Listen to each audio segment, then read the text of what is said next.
His birthday? Yeah, it's my birthday. Hi, Zip Tie.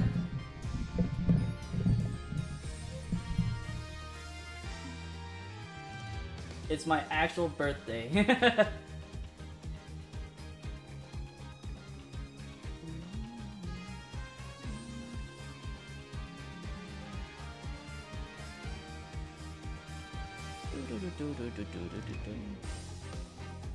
Oh yeah.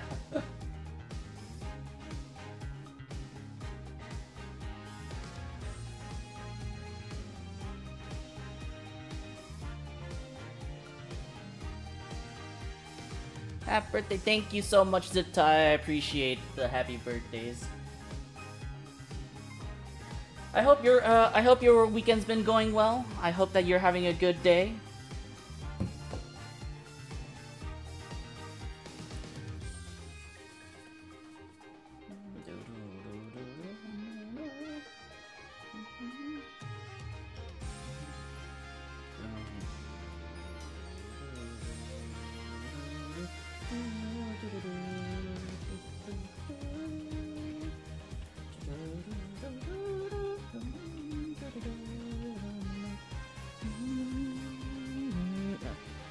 And then somebody, thank you so much for checking in and hitting first.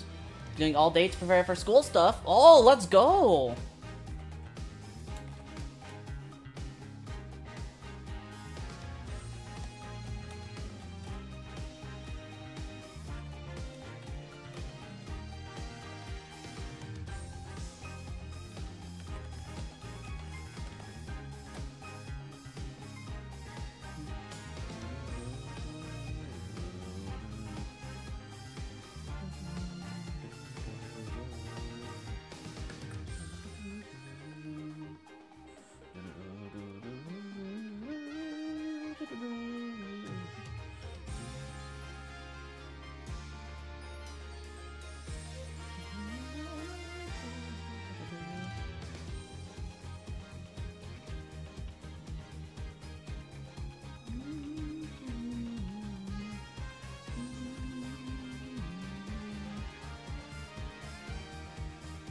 Yippee! Yeah. Yippee! School. Alright. Welcome everyone. It's secretly a birthday stream. Let me just make sure that the games... There we go. Alright, let's get back into Ace Attorney. This should be technically... Oh right, it's day 1 trial. Ooh, it's day 1, trial day 1. This might take a while. I expect this one to take around 2 days, so it's gonna be this week, next week, and then we're gonna do the special episode, which will probably also take 2 days. And then I'm thinking, chat, instead of doing Spirit of Justice, we put Spirit of Justice on. I'll be back later, my laptop's 15%, alright. I'm thinking, chat, we hold off on playing Spirit of Justice, and instead, we hit ourselves with the Ace Attorney Investigations, and then we finish Spirit of Justice.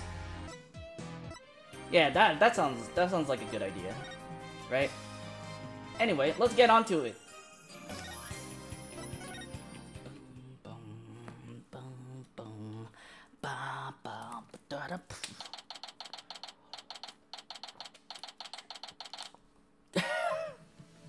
Oh, it's Pearl.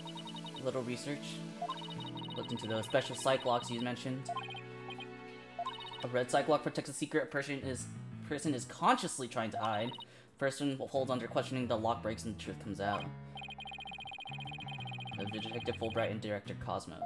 But a black psych lock protects a secret from the deepest place in a person's heart. A secret that person isn't even consciously aware of. So even they don't know it's there. Athena isn't trying to keep anything from you on purpose. For some reason, part of her heart and her memories are sealed off even from herself. I'm gonna break the psych locks. Okay, into my research. A black psych block is like heavy chain wrapped directly around one's heart. If they are ripped off by force, it could cause permanent damage to a person's soul. Oh shit. Traumatize Athena for good. Rip. You're gonna do Athena's side. She must be suffering under the weight of such a heavy burden. By yourself, Mr. Nick. I'm up against Edgeworth, and I have to be able to give this trial all of my focus and strength. Aw. You can't do that if I'm there.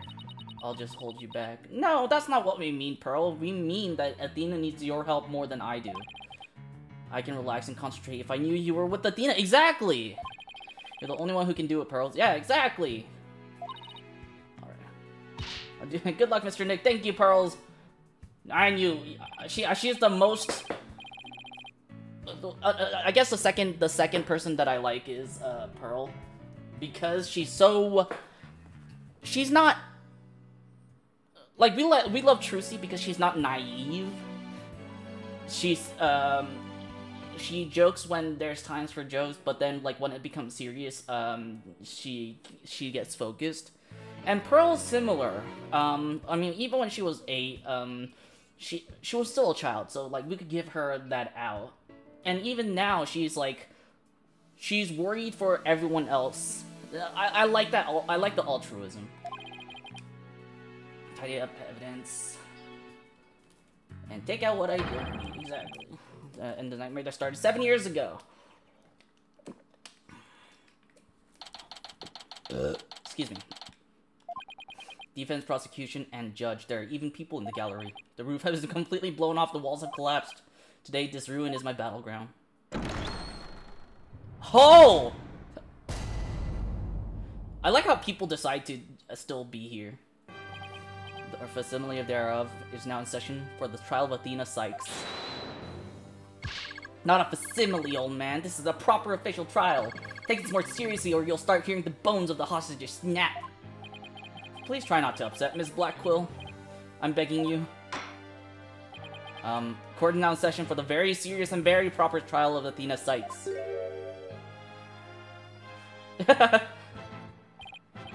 This is no trial, it's nothing more than a ridiculous farce. Edgeworth's face is, very interesting in 3D. What did you say? Edgeworth, did you not hear what I just said to his honor? However, this ridiculous farce has a very important meaning for our legal system. Recall the case of the UR1 incident in which a prosecutor was found guilty of murder. That case ushered in the odious dark age of the law. See what you're after. If we can find the real truth behind that case today, precisely, darkness will be dispelled and glory shall be restored to the court system. You sound as you know something of this truth. Hi, MB. You want me to move this towards me? Alright, sorry. MB wants to get up on the chair next to me.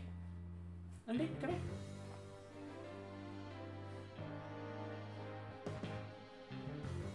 New suspect has emerged in the UR1 case. For 7 years, Simon Blackwell has refused to speak in order to cover for someone else. I'm sorry, right? But the situation is what it is, and I must do what I must. The prosecution moves to indict Athena Sykes on the count of murder in the first degree. Ooh, spicy. Hi, good girl. Regardless the circumstance, I intend to question the defendant with all I have. For that is a part of my creed.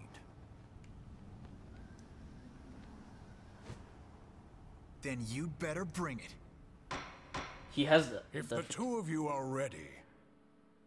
I love how Phoenix has the... Court is now in session for the trial of Athena Sykes. Your Honor, the defense was born ready. The prosecution is also ready.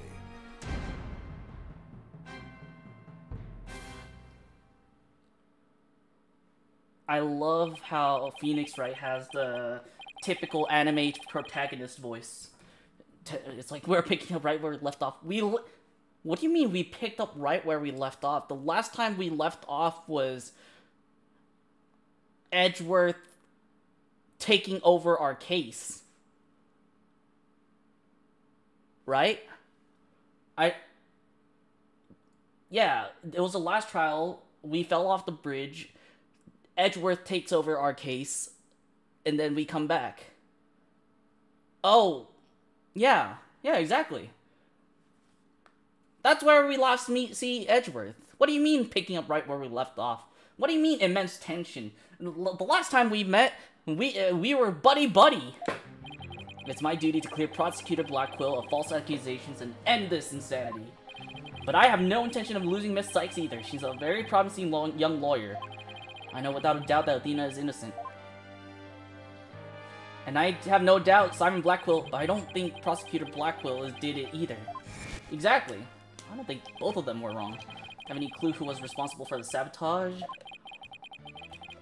At the very least, I know it wasn't Simon Blackquill. I don't know enough to identify the true culprit, but it's clear what that person is. To put it simply, a spy. Red spy in base. True culprit is a spy. It's going to be hard to convince anyone of that when I barely believe it myself.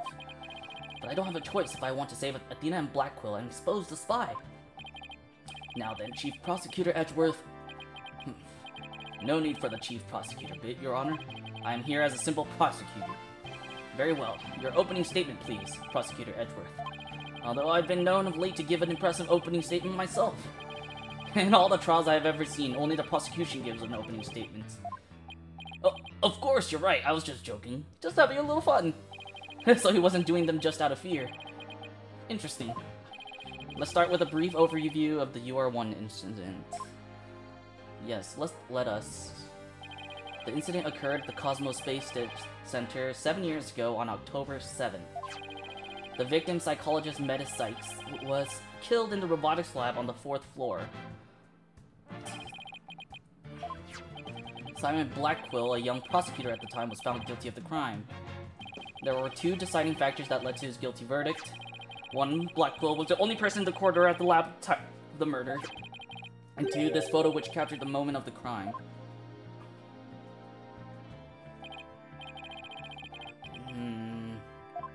I don't see how that's incriminating. It just sees him holding the blade up.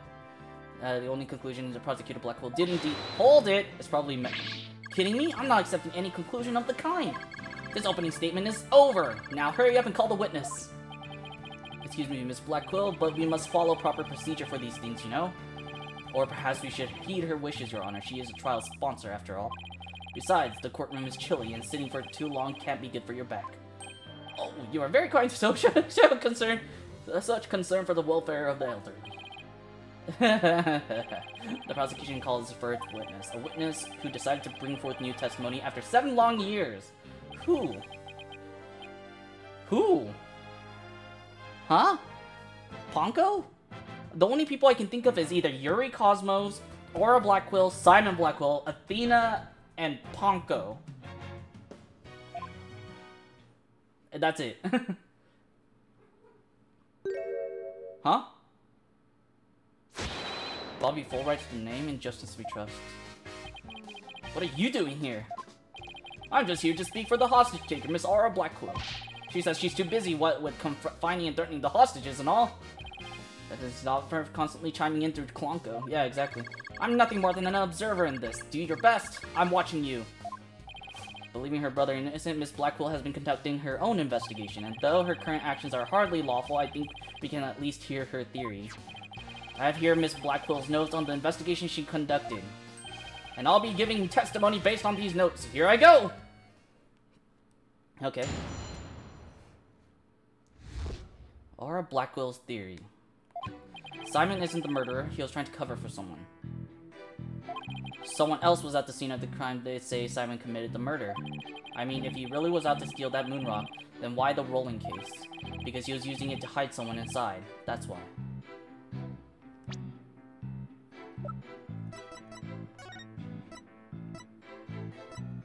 Sorry, I'm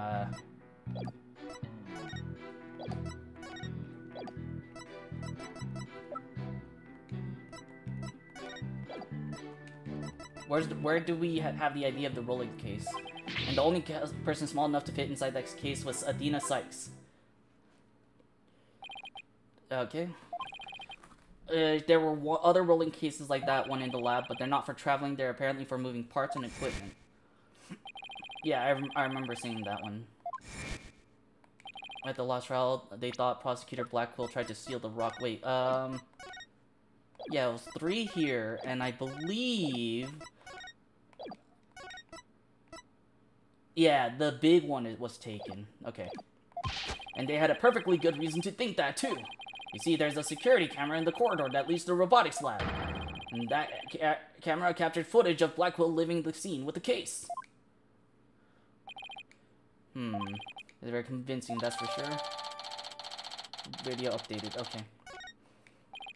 That case, by the way, was later discovered outside on the Space Center grounds. Speaking of greetings, Toms, Queens, and in-betweens, oh, happy birthday. Thank you so much, Reading Tomcat. Hello, how's your weekend? I hope it was good, and I hope you're doing well. Where was the defendant Athena Sykes found? She was found on the 5th floor of the Space Center in the Sykes family residence. Prosecutor Blackwell most likely brought her there after the incident. It was well, that's good to hear. Know where Miss Sykes was at the estimated time of death. Okay, was too confused by the shock of her mother's death to give proper testimony. And there was no witness or evidence to tell us where she might have been. So what you're saying is Miss Sykes didn't have an alibi. That is what the evidence is saying, yes. Ooh, spicy. I understand the reasoning behind this, but I'm far from convinced. The victim is accused mother. Are you actually claiming an 11-year-old girl? Of course, the girl had a very strong motive. Did she? Who wrote many papers about speech and emotions. You're aware of Athena Sykes' special ability, aren't you, Your Honor? Are you referring to that therapy thing? Yes, she's done it quite a few times in court. The ability to read emotions from speech and the subject of her mother's research. Well, as long as it benefits society, I don't see any particular problem researching it. Dr. Sykes was so intent on her research, she forced her daughter to undergo experiments. I've done my best to be delicate, but even you can't deny it to be true. Yeah. No longer able to withstand the English of the experiments, Miss Sykes felt her only choice was to kill her own mother. I mean, that's plausible. It's not true, but it's plausible. I love how people decide to walk into this courtroom, even though it's like blown up, and they're like, you know what? I want to watch it. Some people, they've got nothing better to do on Monday morning. Or Monday afternoon. Proceed, Mr. Wright, if you could. Detective Fulbright, please refer to the notes. Okay. We'll press everything. How many sentences? 5? He was trying to cover something. I mean, I don't think I need to press this one. Okay. Prosecutor Blackwell, no murderer. I don't believe it either. I can afford to go easy on the other. Fine. I expected no less. How is it that no one has cleaned the rubble in this courtroom? It's because, it's only been 2 days. It's actually, wait. Yeah, it basically it basically happened. The bombing of the courtroom, the time period between the bombing of this courtroom and now is only 2 days. So here's what happened. Day 1, they were having a trial. Wait, 2 days? Was it 2 days? Yeah. Day 1, they were having a trial about Yuri Cosmos.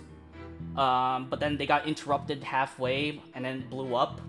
The day 2, they had a trial on who blew up the courtroom, and then they found Ted Tenate to be guilty.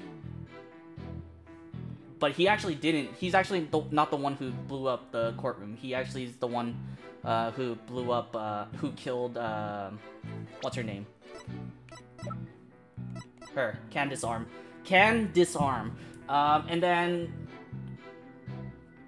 And then day 3, after day 2, and like at the end of day 2, Aura Blackquill has held everyone hostage to make this trial go on. So, and then this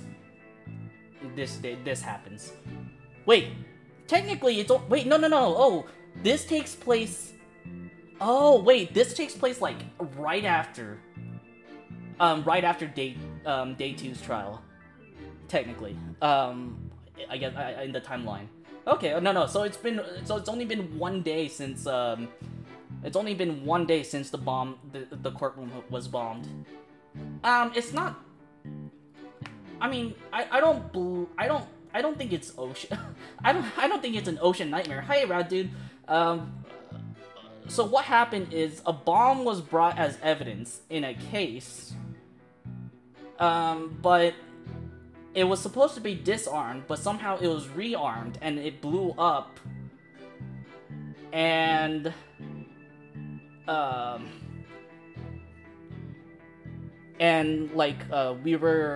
Laura Blackquill held people hostage and demanded another trial for something that happened 7 years ago. And she said that she would be killing all the hostages unless we have a courtroom to have this trial. And we're like, you know what? We only have this broken down courtroom, so this is the best we got. And she said, fine, I'll let it happen. And here we are. It's so invigorating. I'm only reading notes here, but yeah, extra invigorated too. So let's keep going. Someone else was at the scene at the time. They say Simon. At the time, they say Simon committed the murder. Hold it! I mean, I probably don't need to press this one. Objection! No, Miss Blackwell has proper grounds for claims. Objection! Then why didn't you say so in the first Objection! place? Hold it. Yeah, cut me off! Maybe I jumped the gun by a teeny weeny bit. Now I know what they mean when they say close enough to argue. Moving on. I mean, if he really was out to see one of the rolling case. Rolling case, the one... Yeah, that existent photo with Prosecutor Blackwell in it. But was absent when the crime scene photos were taken. That's when Ms. Blackwell has drawn a conclusion from those two photos. You're the one with the notes! Oh, right. Of course! Reading them now! So, why the rolling case? Because he was using it to hide someone inside. How do you we saw just such a thing only the other day? Did we? Oh, right, with Candace's own daughter's magic show. She fit a grown person into a small box. Oh, never mind. This is out of off screen, I guess. Oh yeah, wait, a magic show. I wish you would have thought to invite me. Actually, I would have liked to go too. That's funny. I'll invite you both next time, I promise. Wait, what were we talking about again? Was using the case to hide someone. The only person's well enough to know is Athena Sykes. Conjecture and Holly, the only possibility. Who do you think the Prosecutor Blackwell had in that case? Objection! Prosecutor's largest one. Moonrock was egg-shaped and only about 8 inches in diameter. Made any sense to use the largest case there just to move the rock? Sure, it could have. It doesn't prove Miss Sykes was inside. It's just come up with a better theory of what was in the case. Your mother! Should I try to bluff my way through what could have been in that case? Bluff. Exactly what Prosecutor Blackwell carried from the scene.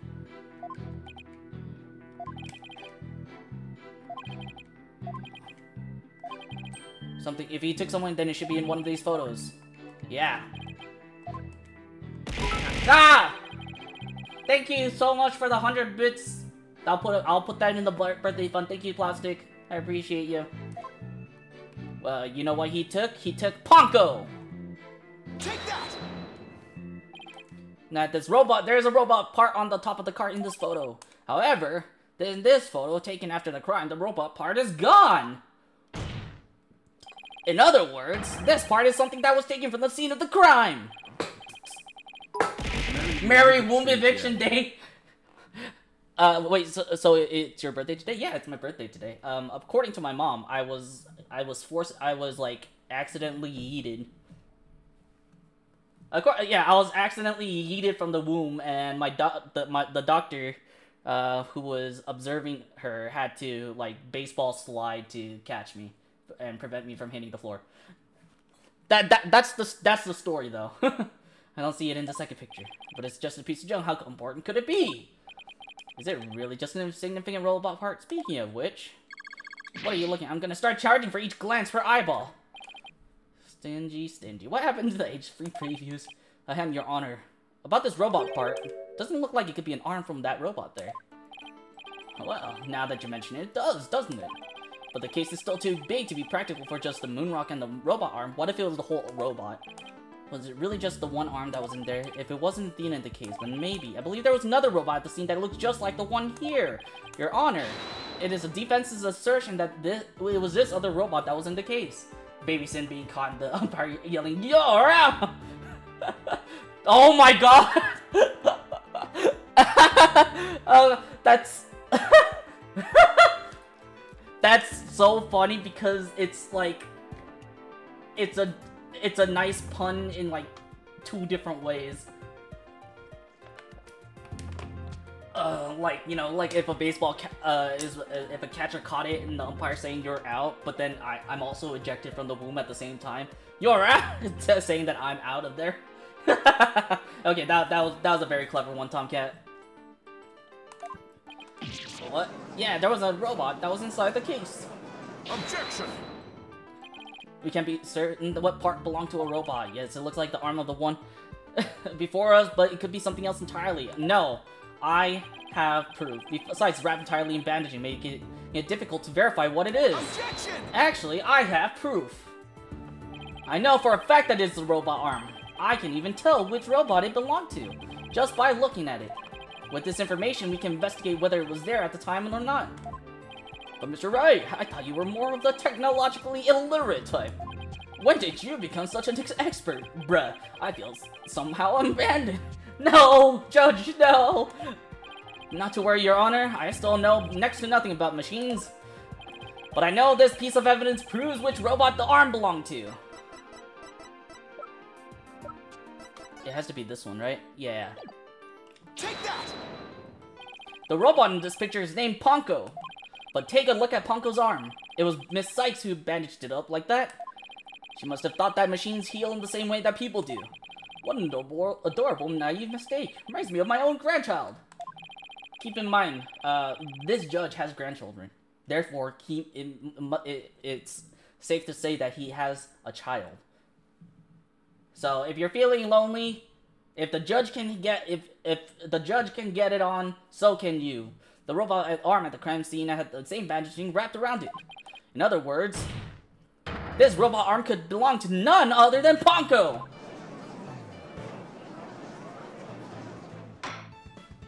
Order in the court! Order, I say! Prosecutor Edwards, what do you have to say to this?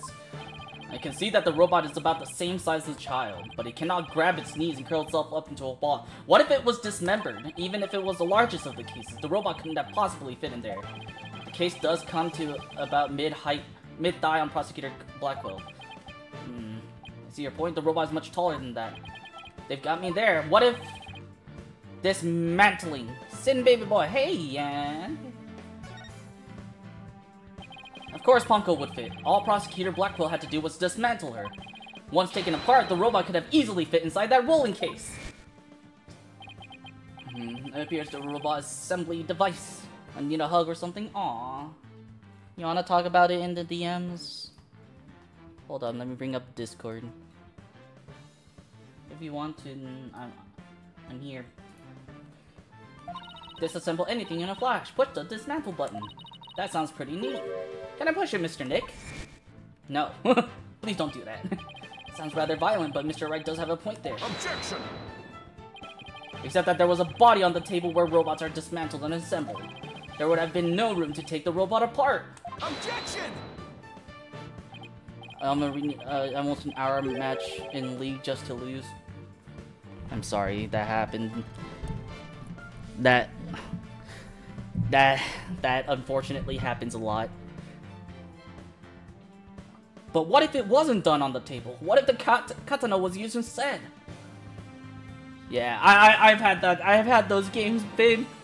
It's heartbreaking when you like work so hard and play for so long, and then in the end you just lose because of a fumble or something.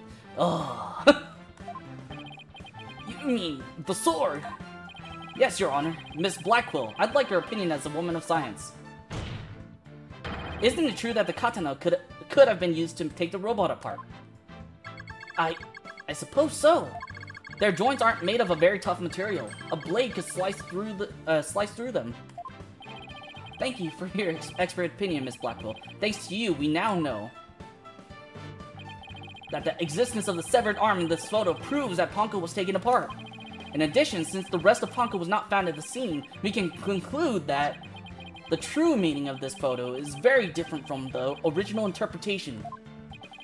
You can't mean... That's exactly what I mean. This photo does not capture the moment of the murder. It is instead of a picture of the moment after the robot was sliced apart. The blood you see where the arm was cut off was transferred there by the bloody katana. The katana. Most likely, the rest of Ponko is scattered around Prosecutor Blackwell's feet. Not hearing this. Therefore, what was transported inside that case was not the defendant, but a robot. Miss Sykes never was at the scene at the time of the murder. Ah! Oh, my head! My head! My body! Where am I? Ah!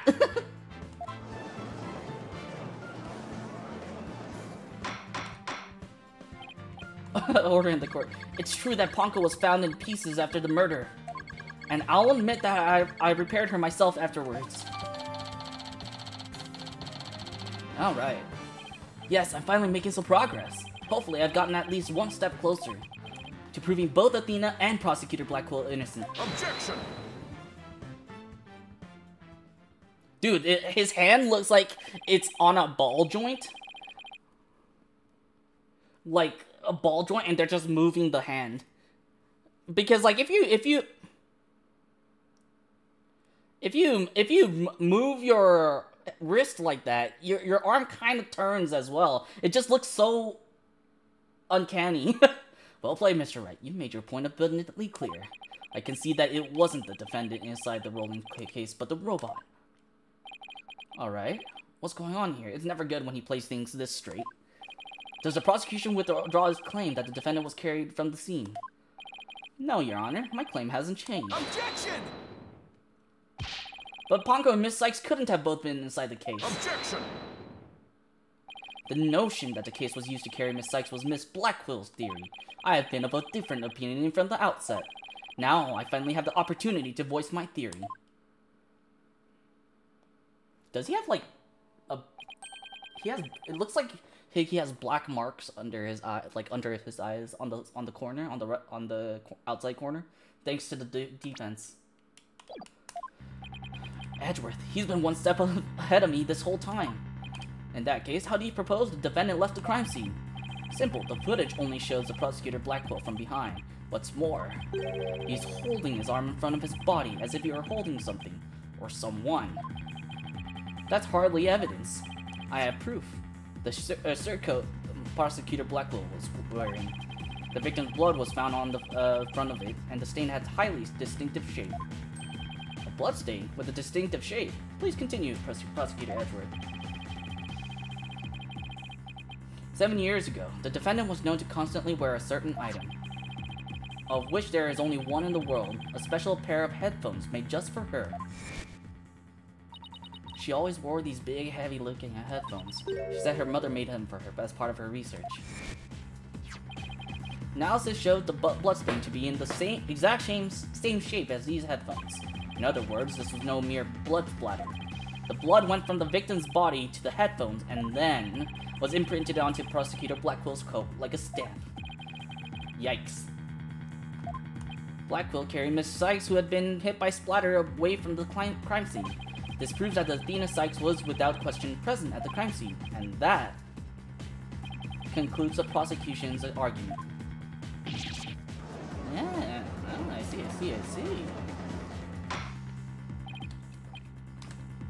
If the defendant was indeed at the scene, it deems suspicion. Objection! He also shown that the robot was there at the scene as well. Objection! A robot couldn't have done that. I hope you're not making the ridiculous claim that a simple robot was the real murderer. I don't really think that's... No, but you can't say the possibility isn't there. Detective Fulbright, was the robot questioned at the time? No, I don't see any record of it. I believe it was considered unrelated to the case. But as it turned out, the robot was actually integrally related. Sorry, English. Your Honor, the defense would like to call Ponko to the stand. Robot witness?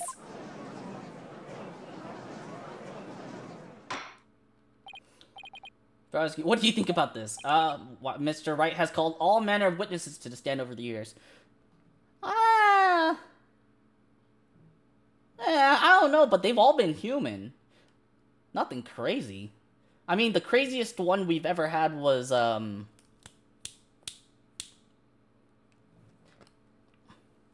Wait, did that one happen? The parrot... Oh, I guess you're right. We did question the parrot in game 1. We've also questioned a walkie-talkie, which was actually an assassin. I'm trying to remember which game that one was. That game was number 2, right? The one with Shelly the Killer? Yeah, that's game number 2, because Franziska von Karma was shot. And then Edgeworth took the case. Right. It was with, we actually had, someone with, that guy's name. Shoot, I can't remember. When she was, and Dahlia Hawthorne when she was dead and possessing Maya. That's true. We did call back, we did interview, we did, cross-examine a dead person.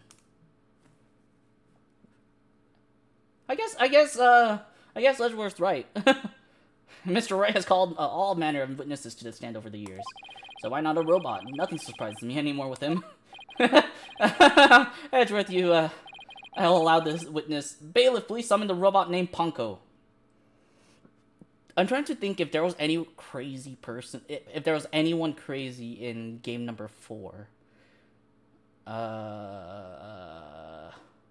not really. Yeah, the first one was Christoph Gavin. That second one was the bullet head guy. Crazy in game 1, I was Yogi. I mean, was he really crazy? He was, Yanni Yogi was, pretending to be crazy. And then he shot Robert Hammond. Witness, please state your name and occupation. My name is not Witness. My name is Ponko. Yes, I realize that, but when you are at the witness stand, you are the witness. No, I'm not. I'm Ponko. Say it with me. Ponko. What an utterly inflexible little robot. You're the last person who should be calling anybody inflexible. What do you mean? Edgeworth had his redemption arc. He's like the second most flexible here. You remind me of my grandchild who just learned his own name. Oh, how precious. Alright, Ponko. I'm going to ask you some questions. Questions? Yeah, questions? Hooray! What are your questions? I want to know if you were there at the scene of the murder of Metis Sykes. It was 7 years ago on the 7th October around 2 PM in the robotics lab. Certainly. Just one moment, searching data. Search complete. Yes, I was there in the robotics lab. It would seem this robot's testimony is necessary to this case after all. This is great. I just knew Ponko must have seen something important.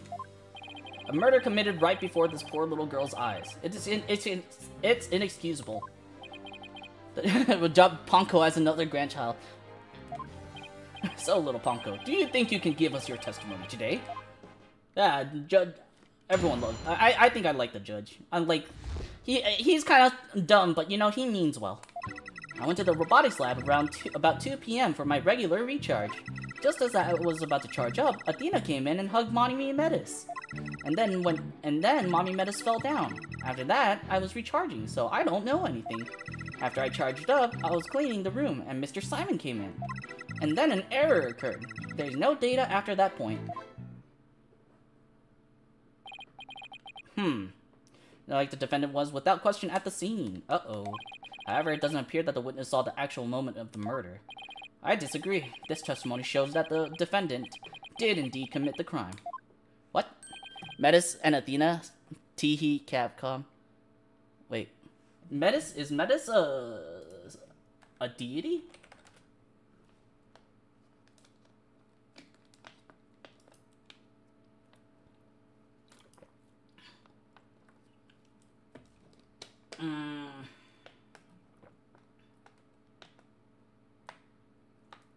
Because I know Athena is the mother of the goddess Athena. Oh. Okay.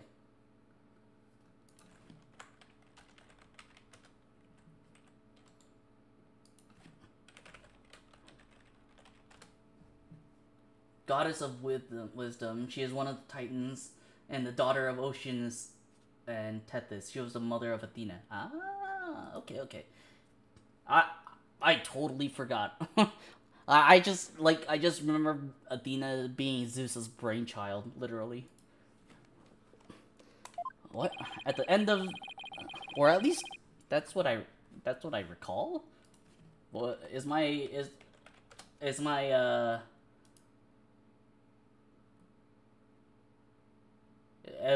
was I appearances Zeus born from the forehead of father Zeus. In some other version of the story, Athena has no mother and is born from parthenogenesis. In others, such as Hesiod's Theogony, Zeus swallows his consort Metis, who is pregnant with Athena. There's a lot of he slams his and popped out Athena. That's wild. Being a robot, its understanding and capacity to express itself are limited. So what are the witness statements need to be interpreted? For example, the term hugged and then later fell down. Adults don't usually fall down after being hugged by a child. But yes, what this witness statements are telling us is that the defendant stabbed the victim with a murder weapon during this moment. NANI?! Before Miss Sykes hugged Dr. Sykes, did the two of them converse? Yes, they did. They spoke to each other very loudly, but I don't know what they said. Athena is usually so quiet, so I was surprised. Spoke very loudly. We can interpret this to mean they argue, but that's just interpretation. That's very, very biased. Murder after a heated argument, and then the victim fell down. You see, agree that it does sound like a reasonable interpretation. However, Ponko doesn't seem to remember anything that happened after that. When I am recharging, I go into sleep mode. But I remember everything before that. I have a very good memory. I may as well admit defeat now, right? A cross-examination would be useless. Cross-examination is never useless. Robots don't lie. This robot is both an important witness and valuable evidence at the same time. Nevertheless, I will have my cross-examination. You never want to worry about wasting time. I have an idea, chat. But if it may be a waste of time, you may proceed, Mr. Wright. I'll show you both how. All right. Okay. So here's my theory, chat. What happened is that the real killer was wearing Metis Sykes' coat. Can determine the presence of a human. Recognizes people by scanning their spacesuit or uniform jacket ID tag. Also recognize persons by facial features once the face has been registered. I think because I think the uniform is first. So, Hold it! Hug Mommy Metis. The two of them were talking before Miss Sykes hugged her mother. Is that right? But I couldn't tell what they were saying. Couldn't tell, even though they were speaking so loudly. I'm only allowed to listen to the voices that are directed at me. If I listen to every voice, it would be a little better than a mobile eavesdropper. Ha ha ha ha ha ha ha. That's a bit of a That's funny, Edgeworth. Wow. Ha ha ha ha ha. It wouldn't happen in real life, right? Wink, wink.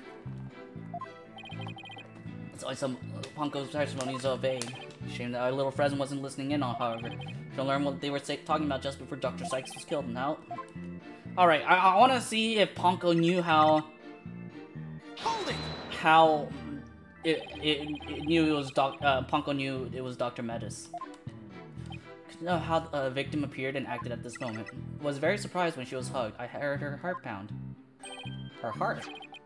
Yeah. Heartbeat detection system. Yeah, did die at the moment. How was Dr. Sykes after she fell down? Could you still hear the sound of her heartbeat? The moment she felt her heart was pounding. After that, I don't know. I started recharging those then. Just proved that the hug wasn't actually the moment of the murder. I don't know. It's okay. It can't be helped, but it does appear to detect an increased heart rate at the moment of stabbing. Mommy's heart started pounding.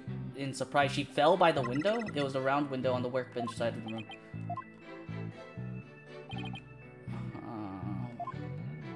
Then wouldn't we see blood?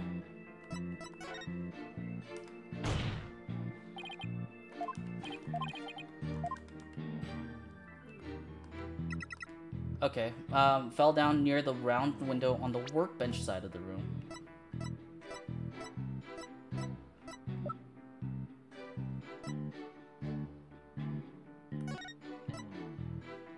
Victim's body one.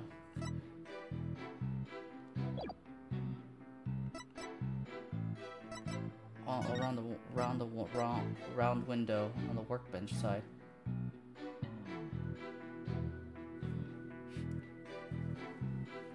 Wouldn't we see like a big splattering of blood then?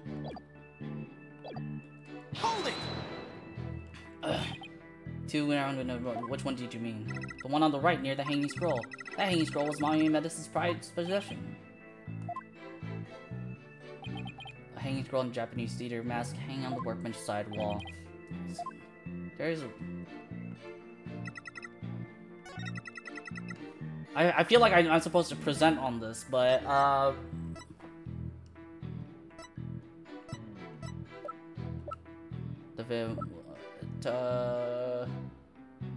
blood stain at the end of the robot's arm. So do I present either this? Operating child caught nearby. Moonrock was stolen. I'm gonna present this. Yeah. Ponko, your statement may have just inspired a breakthrough. I was helpful? Hooray! I'm so happy! Just to be sure, let's go over it again, okay? The victim fell near the window on the workbench side of the room. However,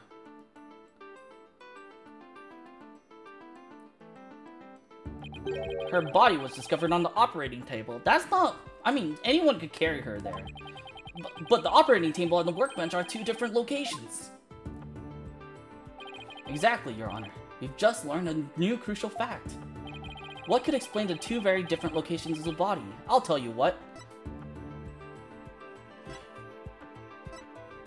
The defendant moved the body? The fact that the body was observed in two very different locations indicates the defendant moved the body. Is that really your final answer? Uh-oh. I can't and I won't. Man. Okay. The victim moved herself, I guess. I was thinking Athena stabbed someone else. The victim moved. 11-year-old girl couldn't have moved the heavy body of an adult.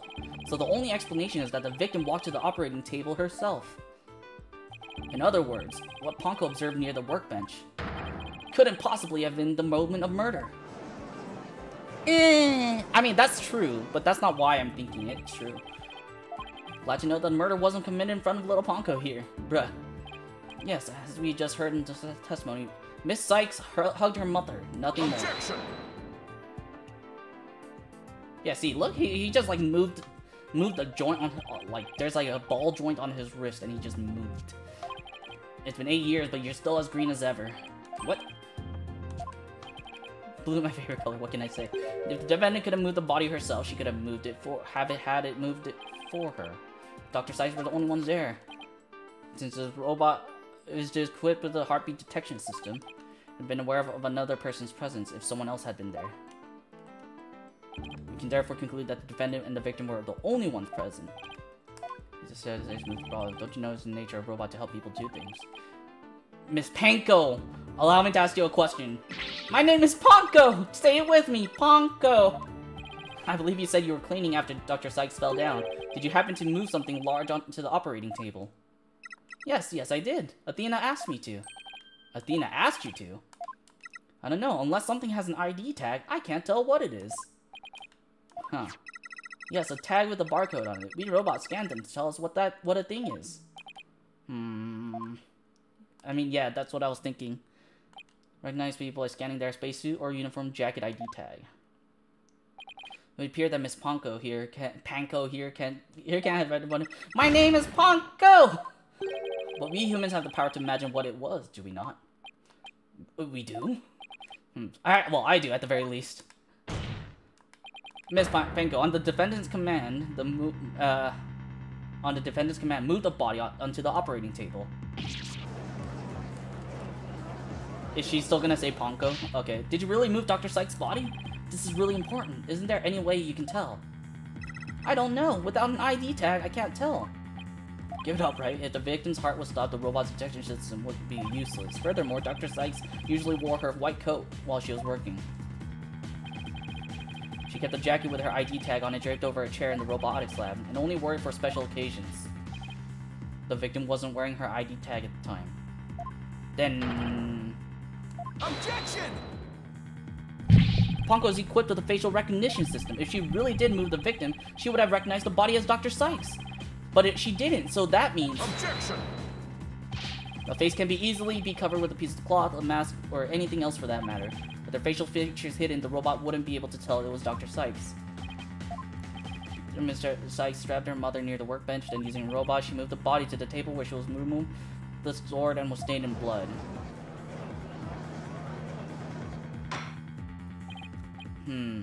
Why did the defendant move the body to the operating table in the first place? Reason very well. What's your reason? Comrade, do you remember the operating table one's feature? That's right, the defendant who was just dialed in time. Magic box that can make robots appear or disappear in seconds. Mom just put her in fixture in a flash. I even asked, put me on the table and fix me if I ever got to to dismantle? To take a look at Panko's arm. It was Miss Sykes who bandaged it up like that. She must have thought that machines heal in the same way that people do.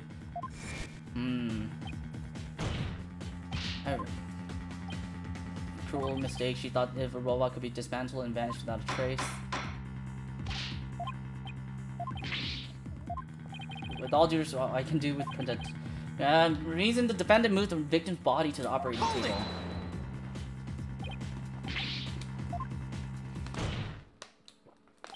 Was to dismantle the evidence so that she could get away with her crime.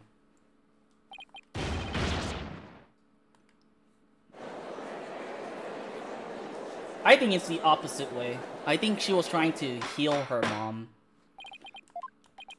She was just a little kid. How can you say such a horrible thing? Horrible? Like I said, you're just as green as ever. I came here today as a prosecutor to seek only the truth. No more, no less. My theory is simply the result of a rational consideration of every possibility. What if it was the opposite? Dismantling isn't the table's only function. It can make repairs as well. It's conceivable that Miss Sykes moved her mother to the table in order to fix her. I suppose that could be another way of interpreting it. But dismantle or repair, it doesn't matter either way. What do you mean? After murdering her mother, Miss Sykes may have come to her senses. Perhaps she did want to make it appear as if it had never happened. And that's why she tried to repair her mother. Yes, that's one possible explanation. But mustn't forget the facts of this case. The victim was observed to fall down after being hugged by the defendant, and the body was moved per the defendant's command. These two facts that indicate the defendant's guilt remained unchanged.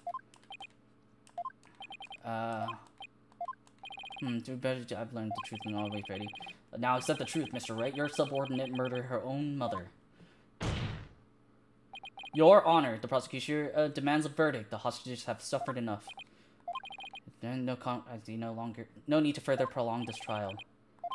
There's no way Athena could have done anything like that. Objection. What? Who? Oh! Simon! Prosecutor Blackquill! This is quite the farce you are conducting here. I could die from laughter. Prosecutor Blackquill, what are you talking about? What I'm talking about is that your argument is based on an entirely false premise. Go on, we're listening. 7 years. For 7 long years. This case has been on my mind. Not for an instant did I not think of it. I'm the one who killed my mentor, and don't think you can alter that fact now. Your baldness I will take to the stand, and I won't take no for an answer. Of course, Prosecutor Blackwell. Please go ahead.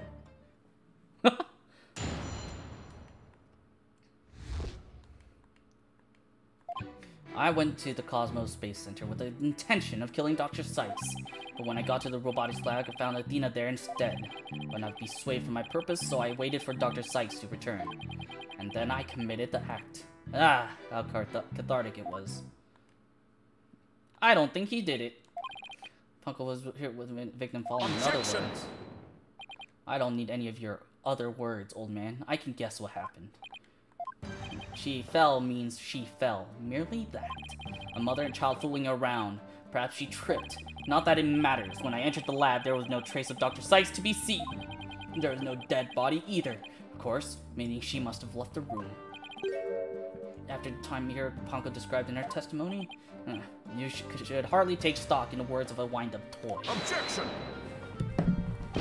Then how do you explain the fact that the defendant had the robot move something?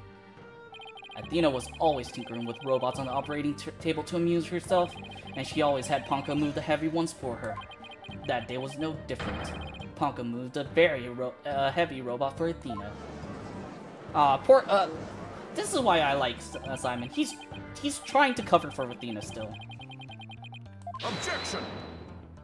Prosecutor Blackwell, are you trying, even now, to turn away from the truth? Don't you realize we could bring the Dark Age of the Law to a close today? Objection! You expect too much from me. I'm just a murderer, beyond redemption.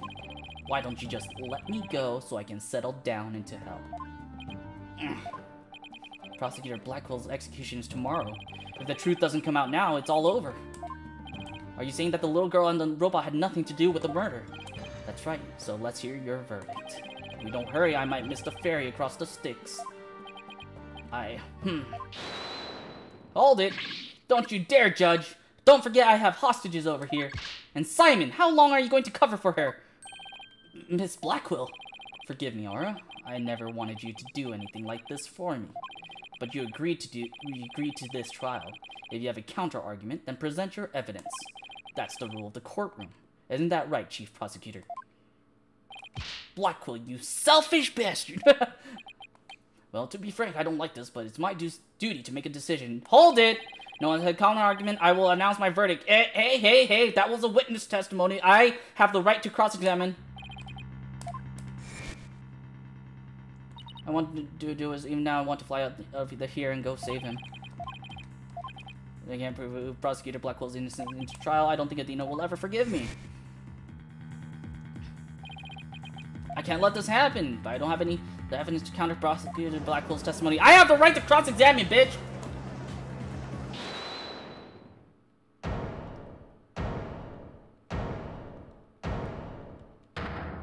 Wait, Athena!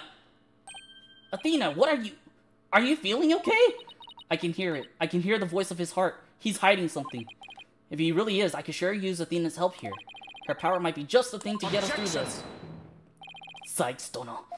No need for you to chime in here. Just accept that you're innocent. Objection!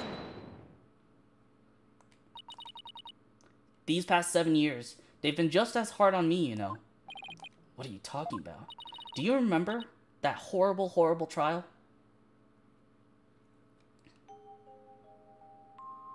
Please, you have to listen to me. I remember this. She was a kid. He didn't kill her. His heart is screaming that he didn't kill her. Even now, every time I stand in the courtroom, it comes back to haunt me.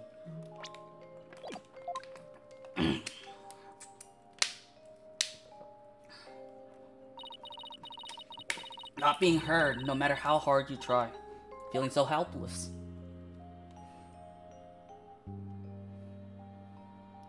Caught in people's stare, so scared that it feels like your chest is in a vice.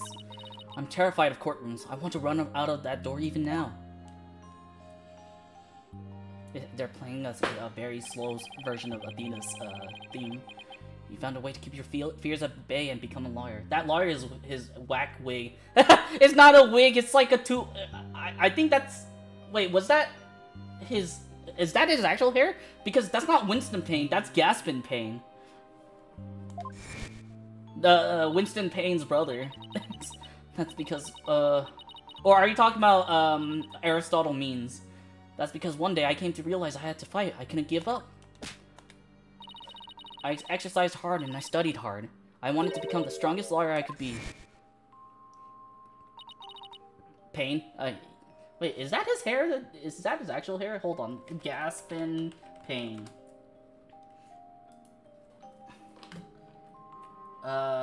Personality? That's his actual hair, right? Let me look up hair. He also has a hairstyle. Oh, it is a wig. Oh, it is a wig. He wears a pair of tinted glasses that obscures his eyes. Okay. You're right. It was a wig. This day has finally come. The day I've been looking forward to with all my heart. That's why I became a lawyer. That's why I study psychology. It was all to save you from this false conviction. But Miss Sykes, I knew it was a wig. Yep, you were right. You're the accused after all. If you prove Prosecutor Blackwell innocent, then the only thing that matters is the truth. It's my duty to find out what that truth is. Simon, please give me this chance. The chance to shake off this fear that's been with me for 7 years and to face the truth. Prosecutor Blackwell, please testify one more time about the incident 7 years ago. Fine. But your efforts will surely be in vain. For I am not a man who can be cut down easily. Here you go, Simon. Let me hear the voice of your heart. Is there gonna be a new one? No? Okay.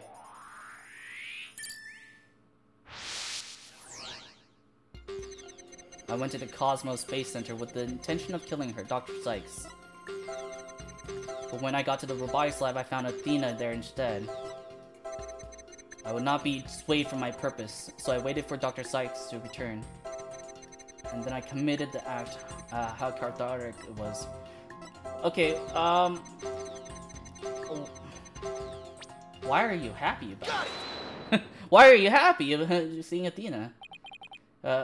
It's this feeling of happiness. Even though the person you were looking for wasn't there, you felt happy. Why is that? Simple. When I was looking for Athena and I hadn't found her yet, I grew worried. So when I saw her in the robotics lab, I was happily relieved. Merely that. Wait, but why... You said that you went to Sykes, yeah, sent her to kill Dr. Sykes, but now... But the first thing you did was look for her daughter instead? I had no intention of harming Athena, so I wanted to confirm that she was safe first. It was just a part of my plan. Nothing contradictory about that.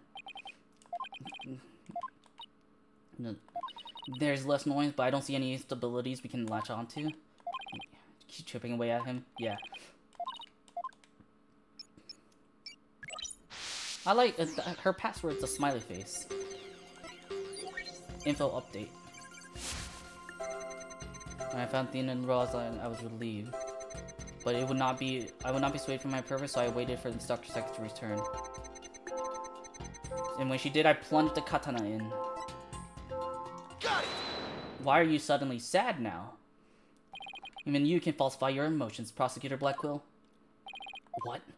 When you said that you killed Dr. Sykes in your testimony, you felt sadness.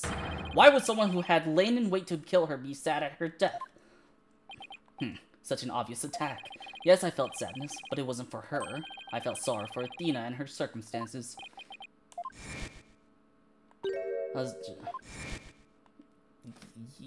Dr. Sykes was so intent on her research, she forced her daughter to undergo experiments.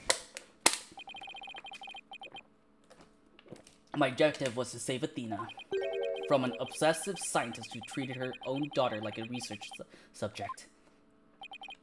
What? I went to the psychology lab first. That's where I would usually find Athena's playing. But that day was different. I heard someone crying in the robotics lab next door. Was Athena being subjected to yet another experiment, I thought, as I went to see. Conveniently, Athena had cried herself to sleep, so all I had to do was wait and kill. That's a bit new, right? His noise level actually increased. It went up. Is lying somewhere in his testimony. As a matter of fact, he's piling lie on top of lie in an attempt to make his claim sound more believable. Trying to even harder to suppress his true feelings, and that's what's causing the noise. Okay. There are no flaws in my testimony, and his baldness is good. Lost cause. Get the law free. Let the law free me of these chains already. Objection! Yeah, we'll let them free. Let you free from those chains legally, and without your death. Now, contradictory testimony or inconsistent emotions. Which should I tackle first? What do I even have?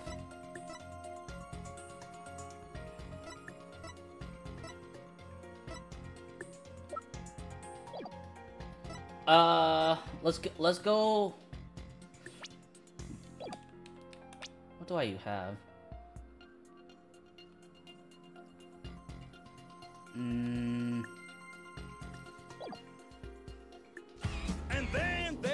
Oh, thank you so much for the follow, Reading Tomcat. Welcome to Napper's Contu. I hope you have a great nap. Yeah. Let's see his testimony first. Going back to looking, just let me know. I can easily switch back. Okay. You're welcome. I heard crying from the next door. Of course, I was worried. Over in the robotics lab. Lead Athena out of there. Curse my luck, Dr. Sykes came in. And hand Athena, so I had no choice but to kill me.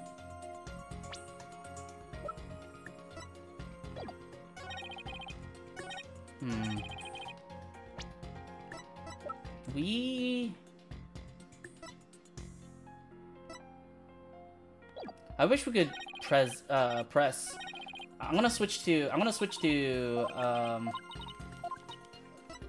Let's try. Yeah, let's go to emotions.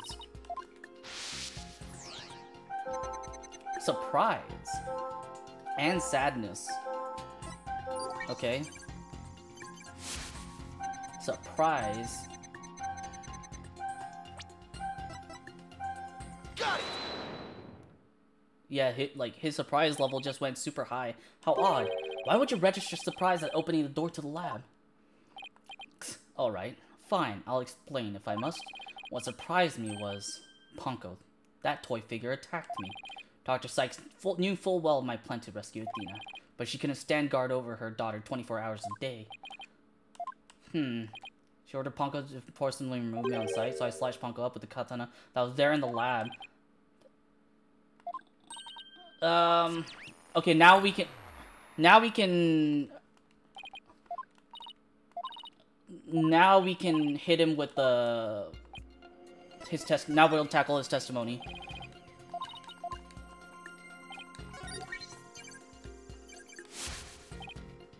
Retaliated by cutting it to pieces. Objection! But you didn't. You dismantled it after Metis was dead. More lies is never the answer, Prosecutor Blackwell. Take a look at this photo. That's the photo of the supposed moment of the murder, isn't it? How many more times must I see that which damned me for my sin? See, the ironic thing is, I think this picture is actually going to be your savior now.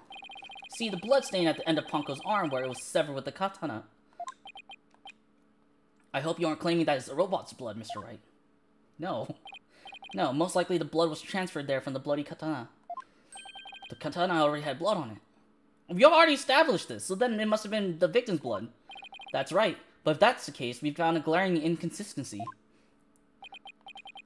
Yeah, he realized it too. You said in your testimony that you cut up Ponko and then you killed Dr. Sykes. But in spite of that, the victim's blood is already on Ponko's arm in this picture. What? But that couldn't be. Exactly. In order for the blood to have transferred from the sword to Ponko's arm, the victim must have been stabbed first, before the robot was slashed. In other words, I caught you lying. Prosecutor Blackwell, your entire testimony is nothing but one giant ball of lies. Tell the court the truth, Blackwell. Prosecutor Blackwell, now! You have no idea what you're doing. His voice, there's so much discord.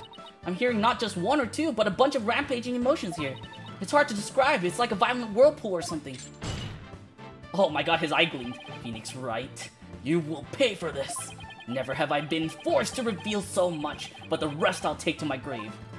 Nope, not here, buddy. Prosecutor Blackquill, you are on the witness stand. You are obligated to tell the truth. Isn't that the rule of the courtroom? Complex they seem to flowing from one source. I think whatever he really saw that day is what's causing these feelings.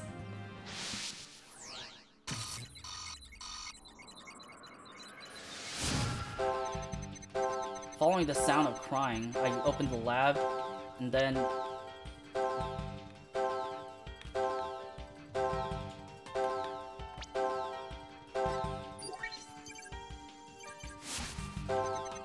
I saw it, that terrible scene. Before I could lead Athena out of there,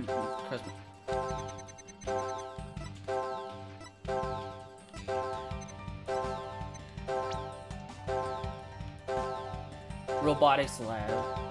I think what he saw was Dr. Metis was dead already. Maybe?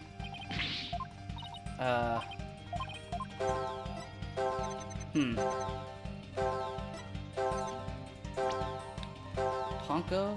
Athena? Blackquill? Himself? No? Okay, this one's kinda... I feel like it's this that should be causing the...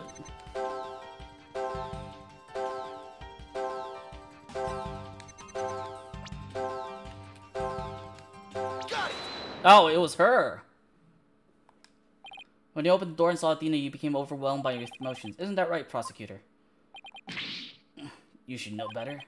And though it's pathetic, I admit I'm terrified to speak of it. Prosecutor Blackquill, Miss Sykes is innocent. I will always believe that with all my heart. Now, can't you find it within yourself to believe in me, too? Athena is innocent, huh? Can you honestly say you believe that to be true, right, Dono? I give you my word. Now tell me what you really saw when you opened that door. Curse you, Phoenix Wright.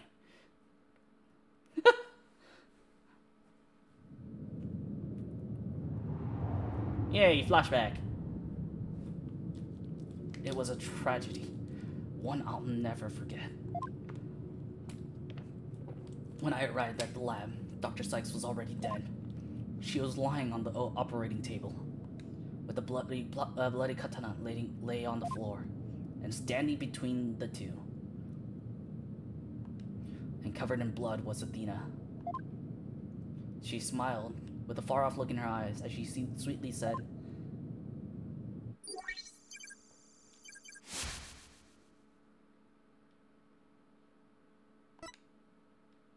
"Something's wrong with Mom, so I'm taking her apart to fix her."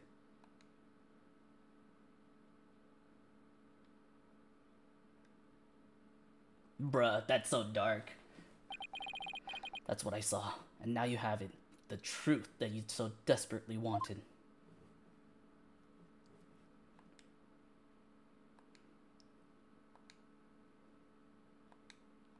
I feel like that testimony itself proves that she's innocent. Final truth, and this is what it is? It's beyond devastating. I tried to take my mother apart? You said something's wrong with Mom.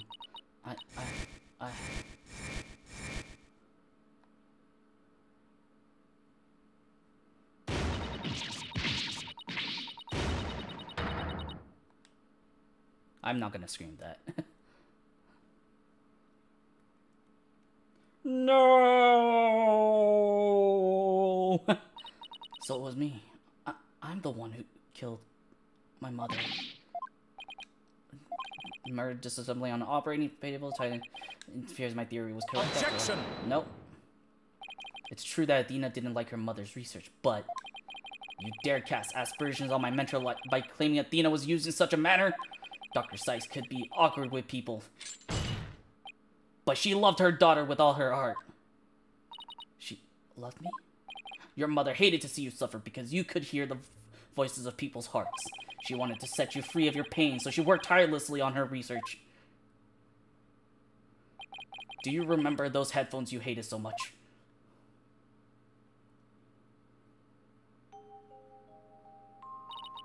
Yes, my head hurt every time I wore them. No, Athena. It's just the opposite. They emitted sound waves to nullify emotional input from the voices of people around you. Your power was much stronger then than it is now. And those headphones were what enabled you to carry on with everyday life.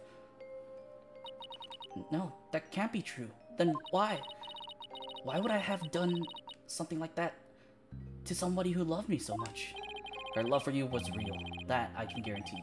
That's why I knew that what happened had to be some kind of mistake. I couldn't let you be punished for it. So you took the blame yourself. You and your mentor are more alike than you know. Ponko was a witness, so I put it in the case, held Athena close, and vacated the lab. I threw Ponko away in the boarding lounge trash chute, and I hid the case in the Space Center grounds. It would seem that we now have all the facts of the case. Nope! Not yet. It can't end like this. Just brace yourself, Mr. Wright. The truth has been revealed. Or are you the type of man to turn your back to things that disagree with you? I'm not. But this! The defense is up. Prepared to present evidence. Mr. Wright. Yes, Athena. It's... okay. You can stop now. I don't want you or anyone else to suffer any longer for my sake. Athena! What are you saying? I killed my mother. That's the truth. It's just like Prosecutor Edgeworth said. We have to face it. No matter how much it hurts. Bum, bum, bum, bum. I admit my guilt. But you really can't. But could I please be granted just one chance to tell everyone what I recall? It appears Miss Sykes is much braver than you, Mr. Wright. What say you, Your Honor? In light of her courage, will the court give Miss Sykes this opportunity to confess? Very well. Then if you would, please take the stand, Miss Sykes. Also, if she's the one being criminally accused, then why was she even next to us in the first place? Thank you for letting me do this, Prosecutor Edgeworth. And thank you, Mr. Wright and Prosecutor Blackwell, for letting the truth be known. Now we can finally move forward, and everyone's suffering can come to an end. Will it be cleared and the dark age of the law can come to an end? My memory is still a little hazy, but there's no question I remember it. I remember the weight of the weapon in my hands, and the feeling of it stabbing in deep. And I remember the warmth of her blood as it flowed down the handle onto my fingers. Your Honor, please find me guilty. I don't know, man.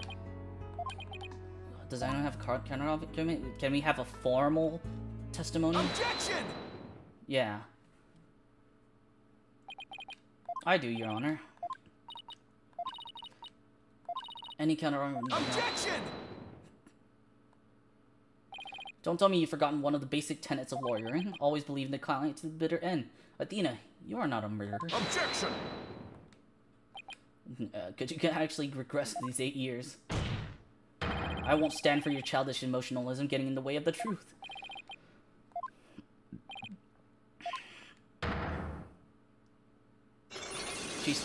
I can see the soul, right.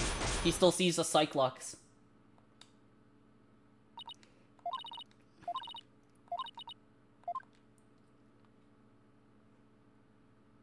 I wish I could toss the Magatama towards Edgeworth so that he could see it. About looking for a grain of sand somewhere in the Black Cyclops. Yeah, Cyclops. It just basically means that her memories are sealed off from herself. She's not consciously keeping the truth from us. She's subconsciously holding back information.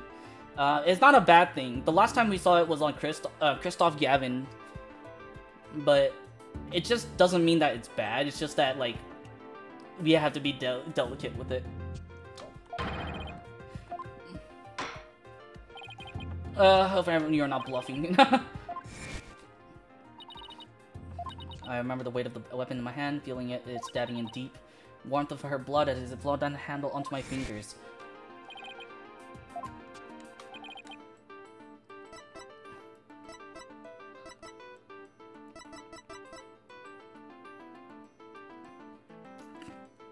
It's this. The victim's blood was only found on the blade. How could she have felt the blood trickled onto her fingers if the katana's blade was the only thing that was bloody? Isn't that the katana the defendant used to kill the victim, Mr. Wright? I respectfully and vehemently disagree, Your Honor. Only the weapon getting blood on my fingers. That's exactly why it's wrong. That's exactly my point. If blood really did get onto your fingers while you were holding it, there should be blood on the handle. But please focus on the handle of this sword. There's not a trace of blood on it. And therefore, this is clearly a contradiction of the facts. You're right. Oh my! Oh my. Objection! The defendant must simply confuse a portion of her memories. She mentioned it was hazing to begin with, and we can't mull over every minor detail. Objection! But she also said there's no question I remember it, a fact that we can't ignore. Why don't you explain what this contradiction with her memory means? Gladly. But she said she remembers feeling committing the act. She stabbed the real murderer.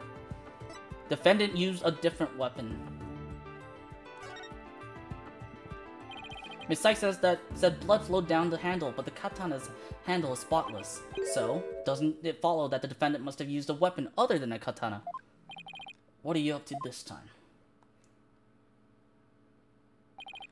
This is it. This time, I found a thing to end Athena's nightmare for good. The weapon that took Dr. Sykes' life was the katana. That much is for sure. So if I can show a possibility that Athena didn't use the katana, it could help me prove her innocent. A different weapon, you say? What weapon? That's right, I did, because it's so obvious it doesn't require any thought. The other bladed weapon in the robotics lab that day. Maybe there's someone in the crime scene photos. There's something. There's a high probability that that was in the lab. Never, but I do have a piece of evidence just like it. This is another blade that may have been at the crime scene. Take that! But that's the murder weapon in the Clay Terran case. Yes, this is the knife that took Mr. Terran's life. But there must have been a knife just like this at the scene 7 years ago as well. Toolkits containing utility knives like this are issued to Space Center employees, and a robotics lab especially would naturally have one of these around. Objection!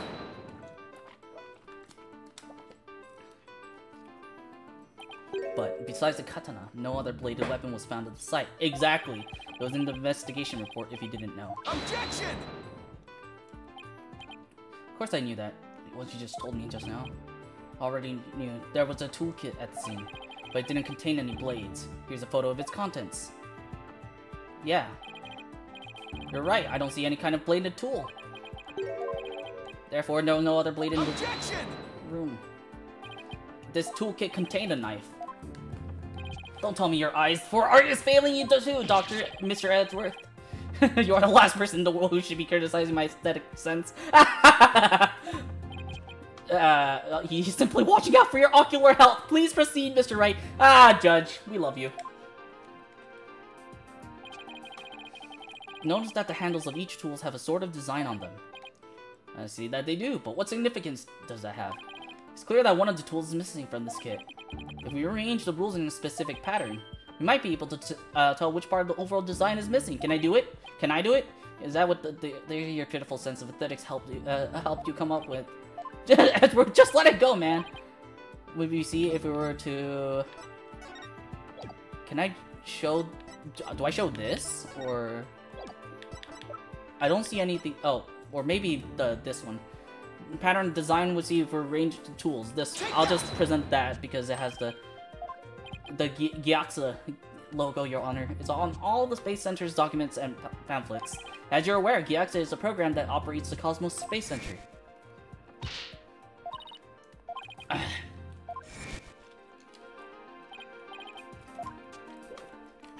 Yes, with just the tool shown in this photo, the red A part of the logo is missing.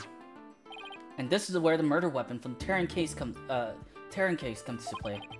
If we were to place a utility knife in the open slot, Who leaves a utility knife unsheathed like that in a utility kit? That's like, you're gonna get yourself cut, my man. Also, okay, so there's an Allen wrench, a regular wrench, torque wrench? I forget what that wrench is called. Two screwdrivers. Is that a file? It's a circular file. That means, admit it, Mr. Edgeworth, my aesthetic sense is keener than yours. And while you're at it, admit that the weapon Miss Sykes used could have been this one. Ugh.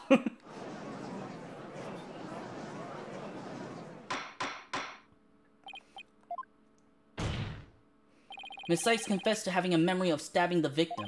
Admittedly, Miss Sykes most likely did stab someone, using the utility knife. However, the weapon used to kill Dr. Sykes was the katana.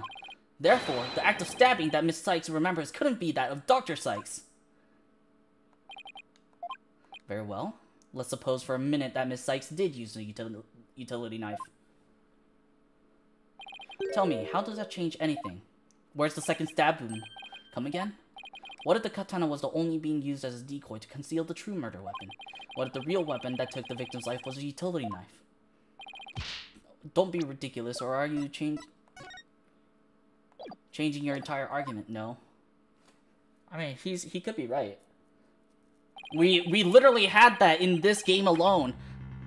I'm merely offering a hypothetical situation derived from your logic. Miss Sykes could have put blood on the katana to make it look like a murder weapon, and then concealed the knife on her personage until Blackquill carried her away. But then she had bloody hands. If the murder weapon is a utility knife, then fate has dealt you a cruel hand, for you have just proven the knife's existence to the rest of us with your own logic. The prosecution is attempting to lead the court. No. You're the one attempting to lead the court, Mr. Wright, by forcing us to forget the facts of this case. Need I remind you that there were only 2 people in the lab at the time of the murder, and that the defendant herself recalls stabbing someone with her own hands. No. Imagine not whether the murder weapon was a katana or a utility knife. As long as we know that the victim and the defendant were only ones there, you cannot escape the fact that it was Athena Sykes who killed her own mother. Every time it's as if trying to keep vanishing because the charge is true and the suspicion keeps coming back to the defendant because that's where it belongs. When will you open your eyes and accept the truth?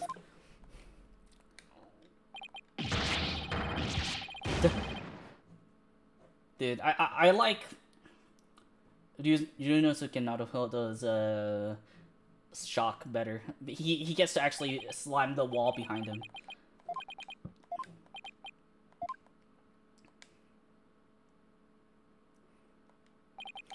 Is giving up really the only option? No. Don't forget the spy.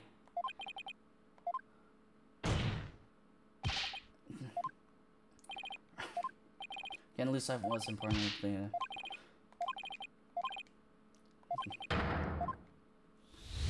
Ah, yes, we get to do this. I actually kind of like this part.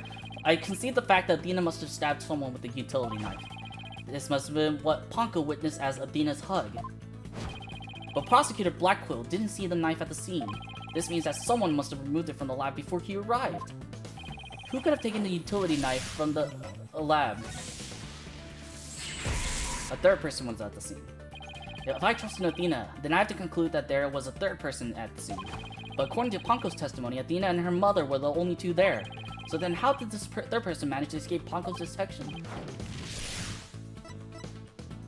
The person must have fooled Ponko's regular recognition feature by covering their own face.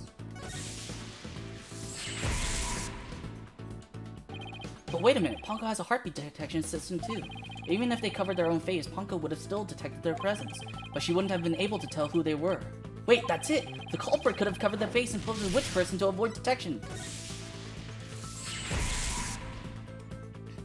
If the culprit posed as the victim, that would explain why Ponko thought only she and Athena were there.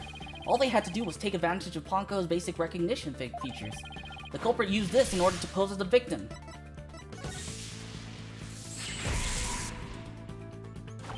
The culprit must have posed as the victim by wearing her eye jacket with the ID tag on it, but that still leaves a heartbeat detection system. How did the culprit get around that? It wouldn't have worked if Ponko could detect the real Dr. Sykes' heartbeat, too. Does that mean that the real Dr. Sykes was already dead at that time? If that's the case, then who did Athena stab? The real culprit?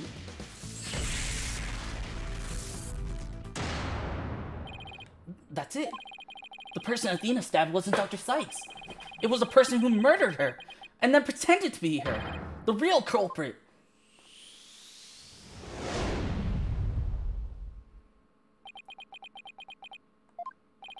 Now that Mr. Wright has finally finished thinking, let us bring this to a swift end. Please give us your verdict, Your Honor. Then, so that we can move on to hostage negotiations. You're absolutely right, Prosecutor Edgeworth. I hereby... Objection! I didn't say I was finished. I was only pausing for a second, because I realized something so shocking I had to take a break to digest it. But now, I know for a fact that Miss Sykes is innocent. But Ponko saw me. She witnessed a moment of the crime. Yes, Ponko did witness something. She saw the hug. In other words, the moment you used the utility knife.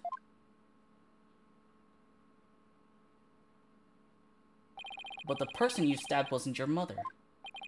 What do you say, Mr. Wright? The answer is simple. The person Miss Sykes stabbed was the third person, posing as Dr. Sykes. What? Objection!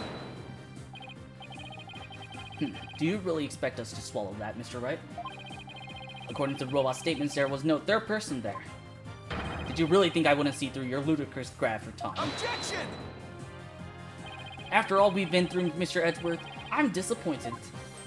Don't you know by now that this smile of mine means I have absolute confidence? Ha! You make that pose all the time, regardless of the facts. Clonko's strange malfunction. Mr. Terran, you look pale. Shall I help you to the sick bay? Mr. Terran, but that's Apollo you're talking to. This hunk of junk here is mistaking Apollo for Clay. Maybe Apollo is that Spike Clay's ghost. That was another case of mistaken identity caused by a jacket ID tag. All because Clonko couldn't read Apollo's facial features due to that eye patch. Like Mr. Edwards said, mask can nullify the robot's facial recognition, and then all the person would have to do is wear a jacket with the victim's ID tag to pose as her. Objection! Of all the ridiculous theories, what good would a silly disguise like that do? Have you forgotten that a robot also has a heartbeat detection system? If there was a third person at the scene, the robot would have detected them. I'm sorry, Mr. Edgeworth, but that doesn't count for much, I'm afraid. Because, by that time, Dr. Sykes' heart had already stopped beating. What? So does that mean... Yes, Your Honor, the person Miss Sykes stabbed, this third person who was posing as Dr. Sykes, is her mother's real killer. But that's... impossible!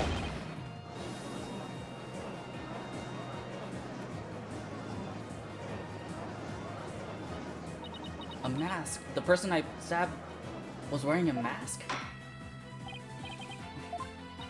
A mask. Yes, I remember Athena. What is it?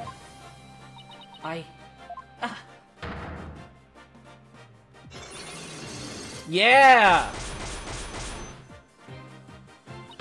I remember a man with a mask. How could he? What did he do to my mother? My head.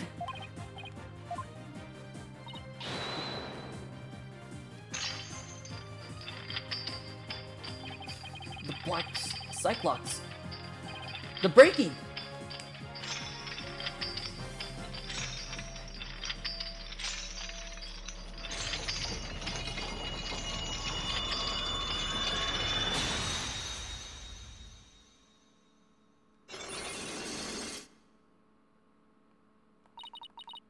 It's all coming back to me. Everything that happened. The day my mother was murdered.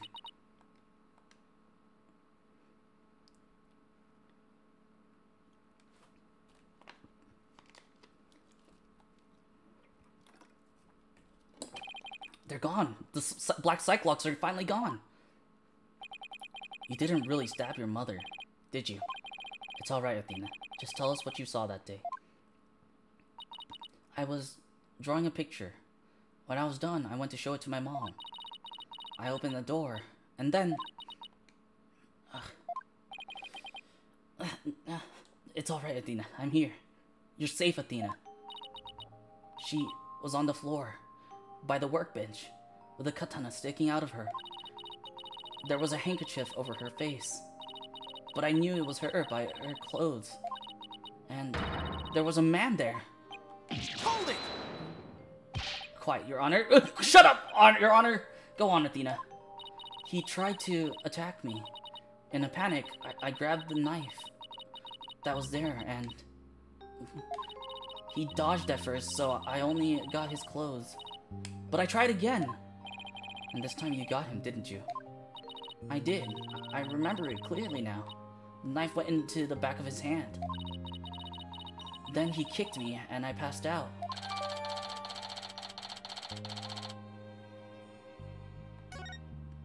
When I came to, my mom wasn't moving.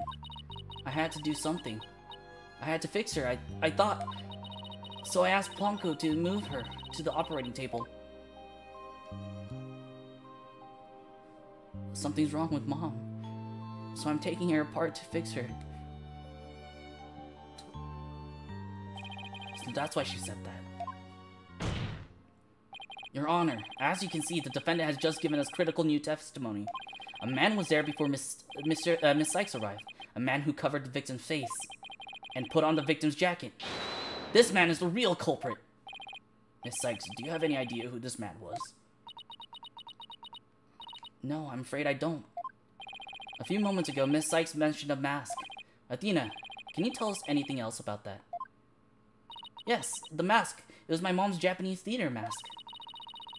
I think it was the one hanging on the wall of the lab. Oh, this mask hanging here on the wall. It was kind of spooky, that mask. My mom used to tell me that a null mask even has the power to turn an ordinary human into a phantom. A phantom? It would seem the new suspect had emerged. And that means that all suspicion against Miss Sykes has... Hold it! Okay, Miss Black Quill. This is precisely why I can't trust the court system. Athena Sykes is the murderer. I won't accept any other verdict. What if we prove it? Miss Black Quill. A new suspect? Where's the proof of this person ever existed? Who says it wasn't all just a dream in the little princess's groggy little head? Objection! Thank you, Mr. Wright. I'll never be able to repay you for all you've done. But I'm fine now, because I can say with certainty that I didn't kill my mother. More and more memories are coming back now. So I'd like to say one thing, if I could. Ponko came to the robotics lab about 2 p.m. to recharge. On the charge up, Athena came in and hugged Mommy Metis. And then Mommy Metis fell down. After that, I was recharging, so I don't know anything. Right, then he must have come to the robotics lab before 2 p.m. Who came to the lab before 2 p.m.? Do I?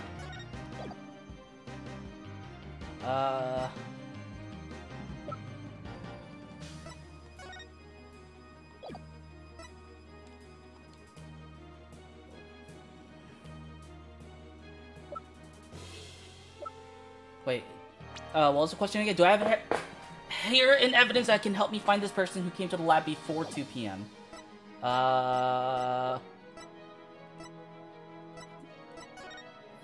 1 and 3 p.m.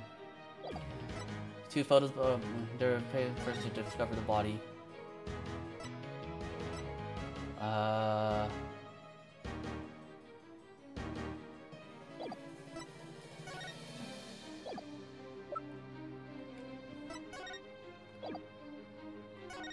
This doesn't have a timestamp. Launch imminent.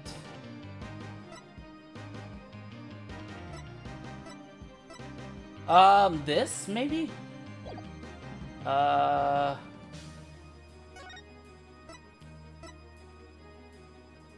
wait, this! There's this guy who came before 2 p.m., no? The Hat 1 exhibit. Take that!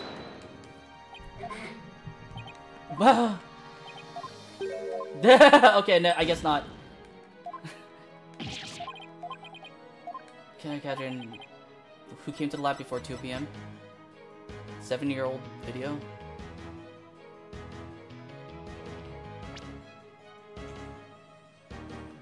What about this 7-year-old video? This is Prosecutor Blackwell leaving the scene after the incident around 3 p.m. What I'm wondering is, does the video show anyone else passing by there before then? I don't see anything in the investigation report. It looks like they didn't check. Just as I thought. So if you rewind the footage and go back to around 2 p.m., we should be able to see the true culprit leaving the scene.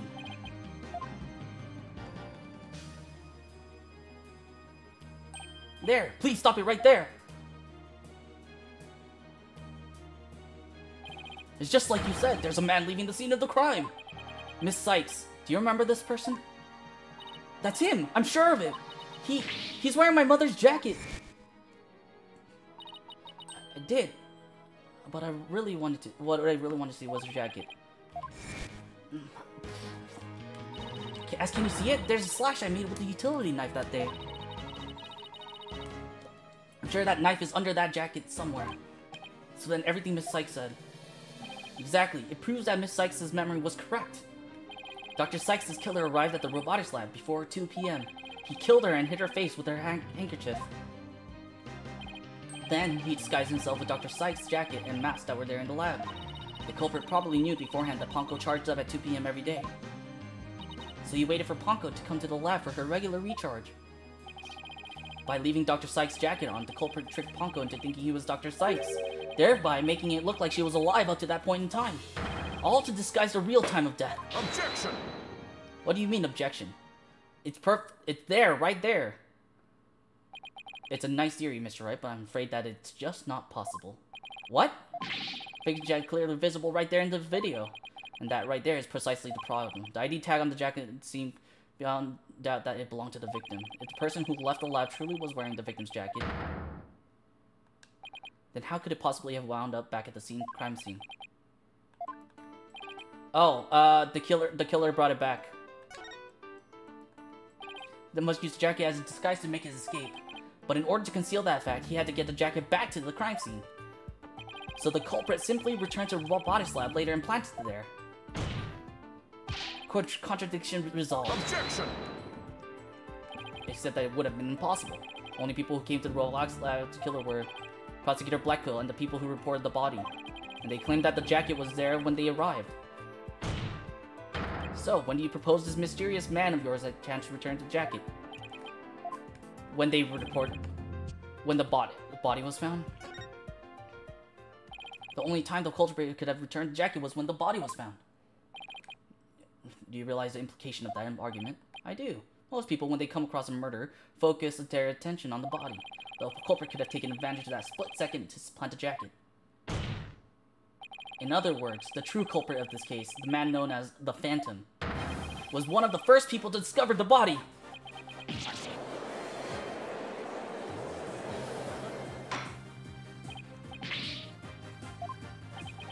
The body was discovered and reported by a group of 3 people.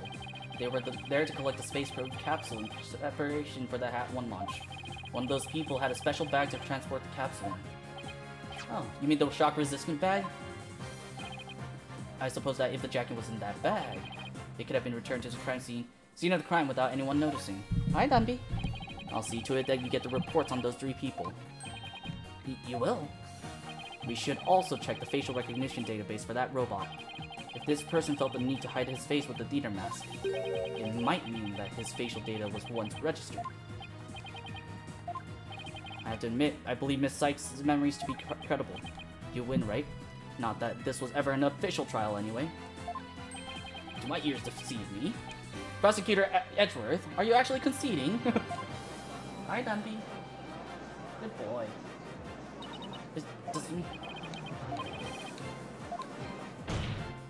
Your Honor, I see no need to further prolong this trial. Objection! Hold on, Mr. Wright. Have you forgotten who's in charge of this trial? Not you either, Your Honor. Now silence. The little princess who was truly beloved by Metis, and who repaid that love with death. All these years, hating Athena was the only thing that's kept me going. But what do I do now? Can anyone tell me? How am I supposed to go on? I don't like you, Aura. Metis was deeply passionate about her work, and she chose you as her partner. Isn't that... Shut up, Simon. You know exactly how I felt about her. Do you love her? Respect as a co-worker wasn't all that I wanted. Aw. Did you really just go there, Your Honor? Bruh! Bruh, the judge is the judge doesn't know. Alright, there's something I have wanted to say, if you will lend me an ear. I have in my possession a lead on who Metis' murderer is. You do? Right, Dono. You asked me about the identity of the Phantom of 7 years past. That's right. 7 years ago, somebody hatched a plan to sabotage the Hat-1 rocket. The spy. But he was no ordinary spy. We knew naught about him, his background, appearance. We came to refer to him as the Phantom. At the time, I was working with the police to hunt him down. And then one day, a miracle occurred, and I obtained a lead on him. Ooh, a recording of the Phantom's voice, but the quality was too poor for a proper voice analysis. Yet I had hope. Aura's co-worker was a scientist who could analyze human emotions, so I asked her to evaluate the recording using analytical psychology. And that scientist was Dr. Sykes. Yes, a spy's greatest fear is to have his true identities discovered. In addition to Hat-1, Dr. Sykes' the result recording were surely among his targets. But his search of the space center bore no fruit, so he must have started to panic. Who's to say? Never mind. How in the world did you smuggle them into prison? Oh, I have my ways. What's more, my partner is especially talented at that sort of thing. Ah, Taka! You beautiful, beautiful bird! I worked to lure the Phantom in by spreading rumors throughout the underworld. I was even granted permission to prosecute cases to attract the Phantom's attention. Just try to retrieve your identity, you bloody butcher. Became my taunt. And what about the results Dr. Sykes drew up for you? Was there any useful information? Here, you can see for yourself, but take good care of it. It's all I have left of my mentor. I will.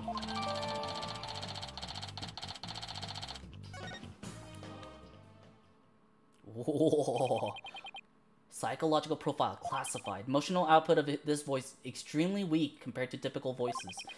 And subject deemed to have unique psychological makeup with almost no emotional fluctuation. I mean, that's just training, no? A spy who experiences no emotions, not sadness, nor anger, and naturally, no fear. He is the very definition of a phantom. A monster with no heart. Don't you see? This creature is the rot that destroyed our lives and set what ails us all into motion. The Phantom indeed. A fitting name for the one who has brought darkness to our world. Well then, it seems a faint image of this man has started to take shape. Based on what we have learned, I'd like all of you to conduct further investigation. This is not a formal trial, but I do want to follow protocol. If I may, I'd like to hand down my verdicts and bring these proceedings to an end. Whatever. Do what you want. You'll hear no objections from me. Yes, please, Your Honor. It's over. It's finally over. Prosecutor Blackwell, could you please... Wait, Prosecutor Blackwell is not the one... As a result, your innocence has been proven. The verdict 107 years ago is hereby overturned.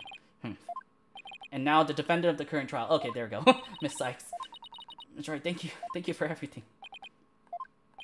I will now give my verdict. Objection!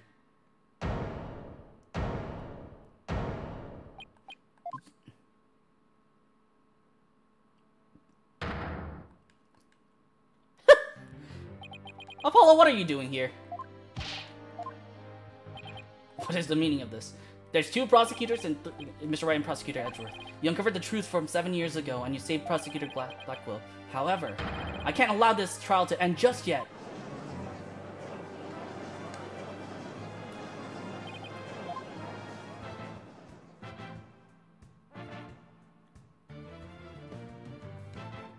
That's... Apollo. I'm sure you have a good reason, but if it's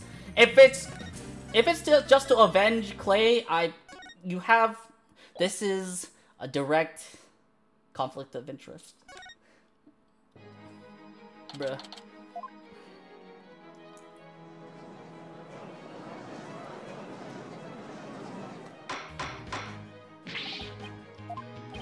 very simple. There isn't much to explain. Defendant, Miss Athena Sykes, might not be innocent. What? I'm not talking about the past here. I'm talking about the present case. I'm still not clear who killed Clay Terran. Who cares? That's not why we're here! Please listen quietly to what I have to say. Your Honor, please allow me a little of the court's time. I just as lost one. I lost one. Oh no, real truth, bruh.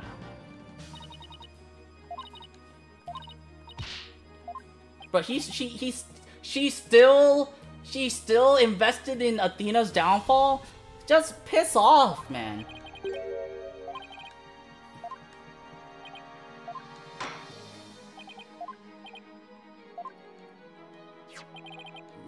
Proves that Salma Starbuck was not his killer. It was the same type of knife that was used 7 years ago. I mean, it escaped in the Space Museum. Now your Cosmos switched to launch pads. At that time, Colorado Space Station energy boarding launch too. Who was it that escaped the Space Museum that day? Oh, did it say relevant evidence swaps it into court record? Okay. I wish I could look at this. Apollo, what are you doing, man?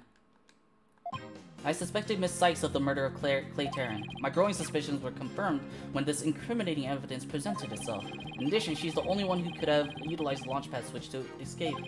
That is why I wish to indict Miss Sykes on the charge of murder. Apollo, this is why no one likes you. This is why you don't have your own game.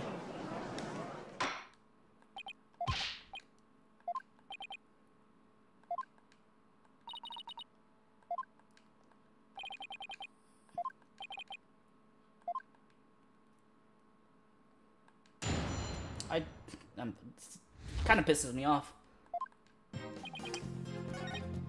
Hold it! What incriminating evidence?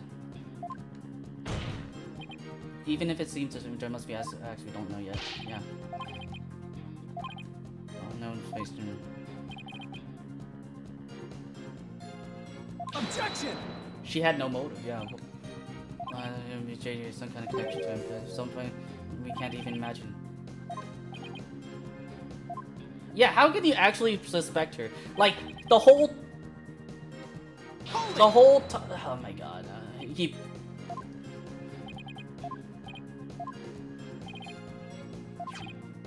Cameron doesn't understand.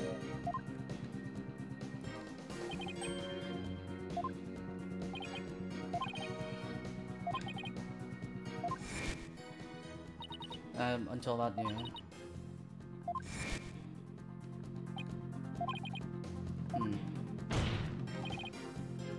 Objection! No, gonna want that one too. Miss I only want to gears. What? Why?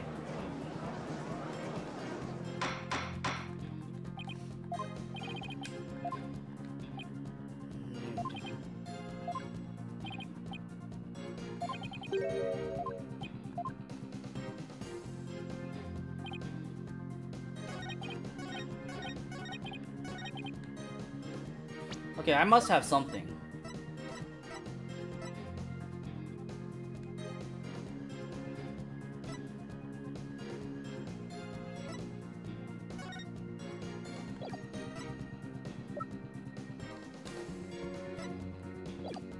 Hold it!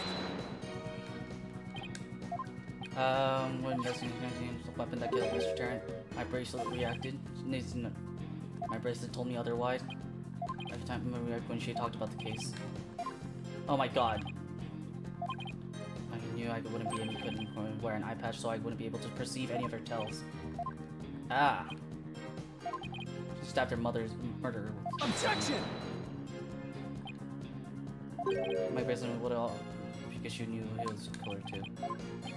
No, against suspicions of her. Oh, okay. I mean that's I understand, but Hold it! bruh. Co-worker? Yeah. Maybe I'm not fit to be on. I don't care. It's special to me. That's why you should be recused. This is why you should be recused, dumbass. Bruh. This is why I'm glad that this is just not a joke, but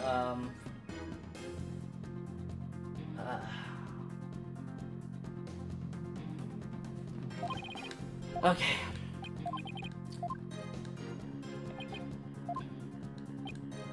Evidence, everything. Yeah.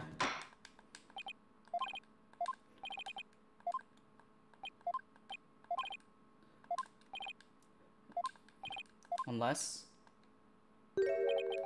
the alternate escape route.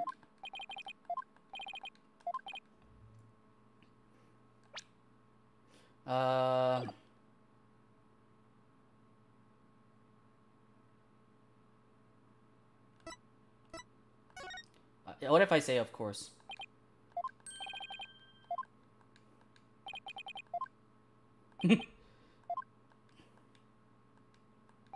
As long as you can.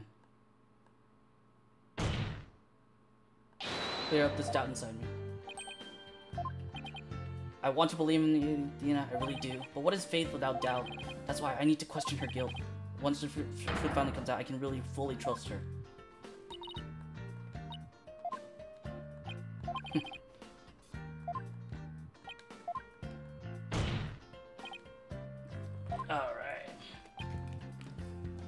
Alright, now we get the Apollo song.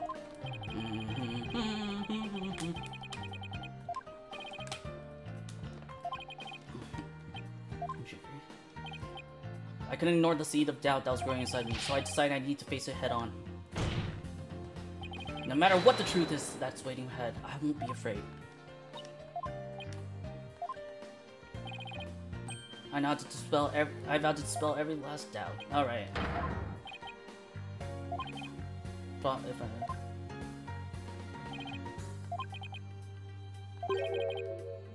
Which...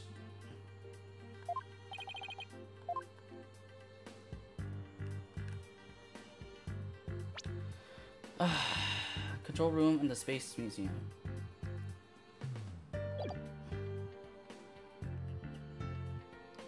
Take that! They really only could have escaped to the corridor to the Space Museum. All they had to do was to use the unconscious Mr. Starbucks Prince to get through the door. Objection! No, listen. The company used to... But he didn't...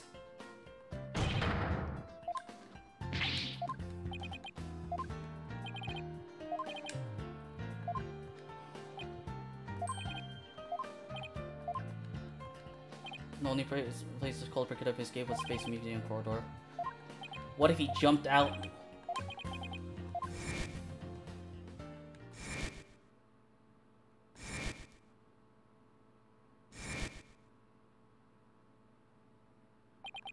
What? Where didn't we miss you? Yeah.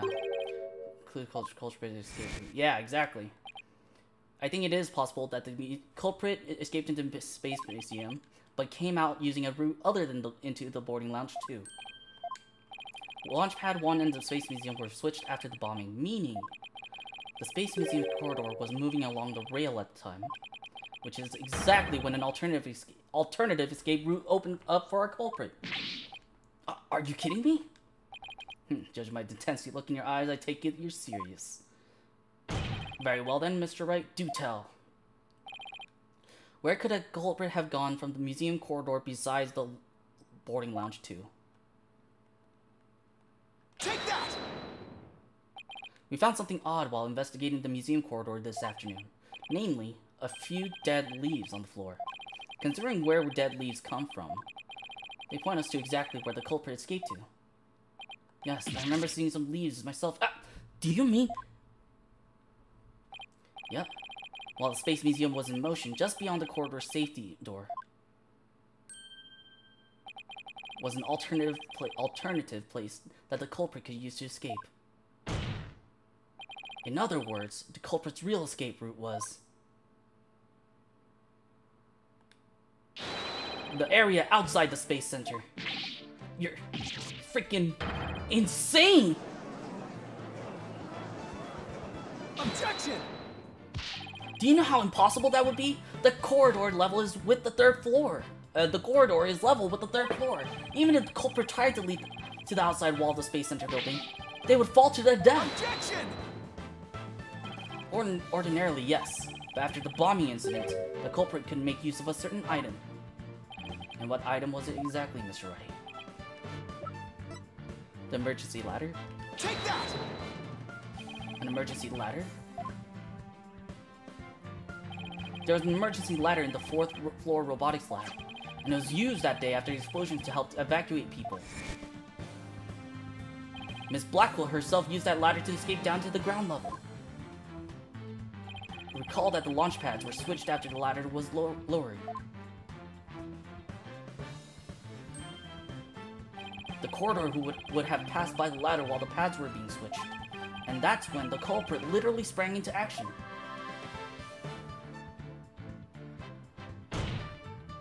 And leapt onto the ladder. What? Who would have imagined?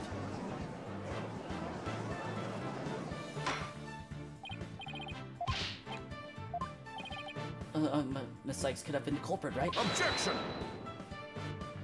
Making things up on the fly and attempt to sway the court again, are we, Mr. Wright? Your theory has so many holes, it puts Swiss cheese to stream. My English is like blurring itself. Alright then, name one. I hear information about the Space Center. According to this, the distance between the museum corridor and the main building during movement is a full 20 feet. 20 feet? 3 floors from the ground were roughly 50 feet. What's more, the culprit would be leaping to a precarious place, an unstable ladder. You may feel fear in dangerous situation. It's a basic survival instinct. An ordinary person would certainly hesitate before jumping. Or even freeze in fear and not jump at all. What if he had the ability to mask his emotions? Objection! Objection! Taking that kind of risk because he's crazy. Objection! Because there was security. Objection! Hidden in the museum until things settled down, and blended with other people after the museum was open. The running Starball corridor was moving to make that jump. If their time was off and couldn't jump far enough, it would have been instant death. Someone who doesn't feel fear.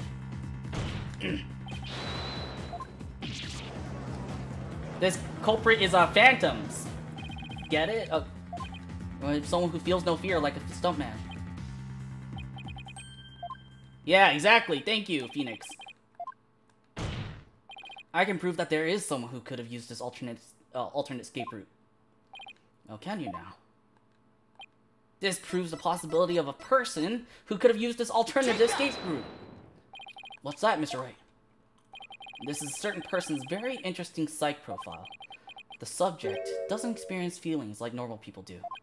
In other words, this person doesn't feel happiness, sadness, or fear. Doesn't feel fear. Right! You can't be serious! Without the constraint of fear. He could easily do what an ordinary person wouldn't dare! Just as you or I could do a broad jump on the ground without the slightest fear.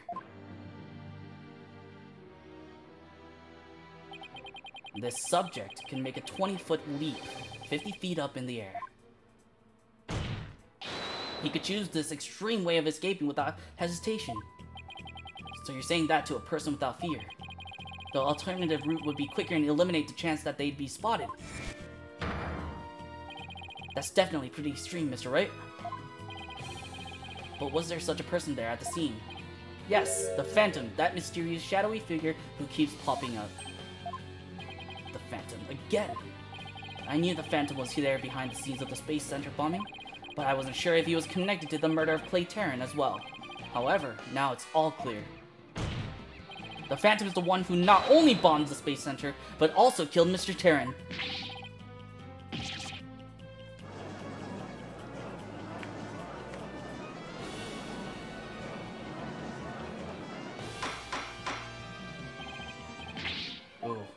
There were just too many similarities between this case and the one from 7 years ago. But why, you may ask? It can only be because both incidents were the work of the same Phantom. So then, this Phantom is the one who killed Clay. But who is he? This Phantom has been haunting this case, pulling the strings in the background.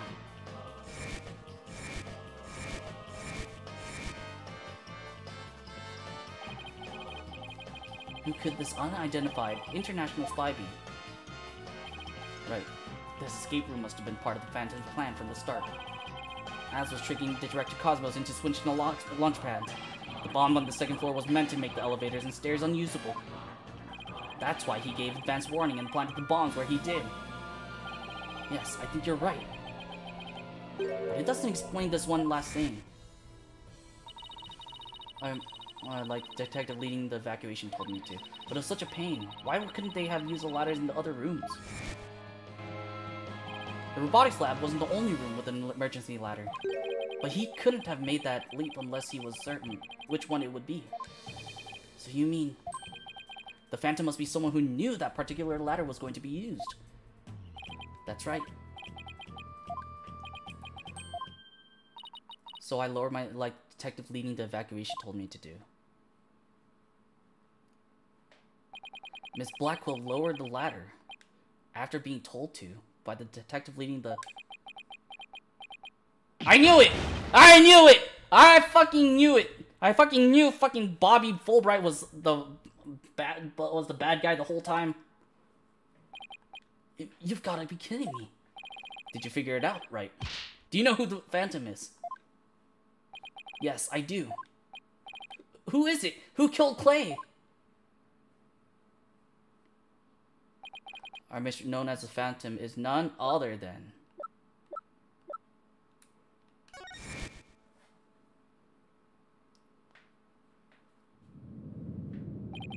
After the explosions, a member of the staff crossed paths with a certain detective. I was on duty on the 4th floor. It was quite the madhouse, I tell you.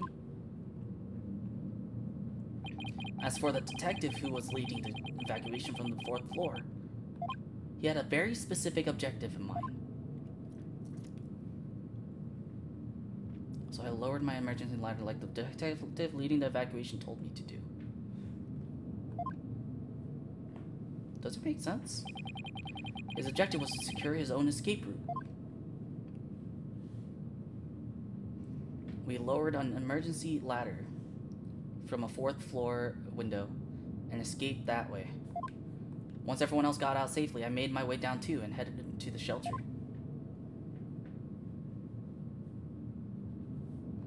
This is a detective you all know. He's even the lead detective on the current case. He appears to be a very emotional man, but his psych profile says he is without emotion. Take that!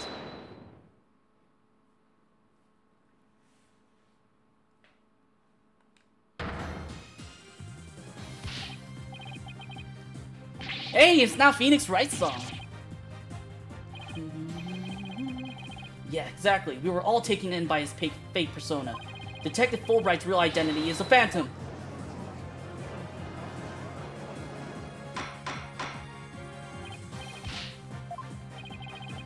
Detective Fulbright was leading the 4th floor evacuation effort. Our first clue is that he made no attempt to have any other ladder put to use. The ladder in the robotics lab is the only one he ordered to be lowered.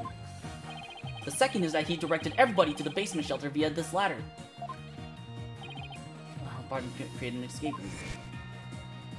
After Detective Fulbright saw to it that the ladder was lowered from the robotics lab, he went to the lounge where he killed Clay Terran and escaped into the space museum. The museum started moving slowly, so he waited for the right time and got a running start. And just as the corridor was passing the ladder, he leapt onto it. You don't believe it? That addle-pad detective did all that? Was it really him? I mean, all this time I thought... Sorry, we didn't catch your name. My name? I'm Bobby Fulbright, the heroic detective who defends our good citizens from evil. The champion of justice who comes running whenever you're in need. And my catchphrase, and it's in justice we trust. And then, his concern for Simon was also just one big act. I swore to reform Prosecutor Blackwell and make him a valued member of society again. So I can't just sit by and watch him give in to his emotions and tear the defendant apart. That monster killed Clay. He had me completely fooled. Come to think of it, he's the one who brought that bloodstained lighter to court too. The scumbag even made me turn on Athena. Damn it! How the hell did I fall for all that? For him to have wormed his way into the police department as well. Your Honor, the defense demands to question Detective Bobby Fulbright. As I agree that we need to hear from him right away. The court will take a short recess and then Detective Fulbright will take the stand.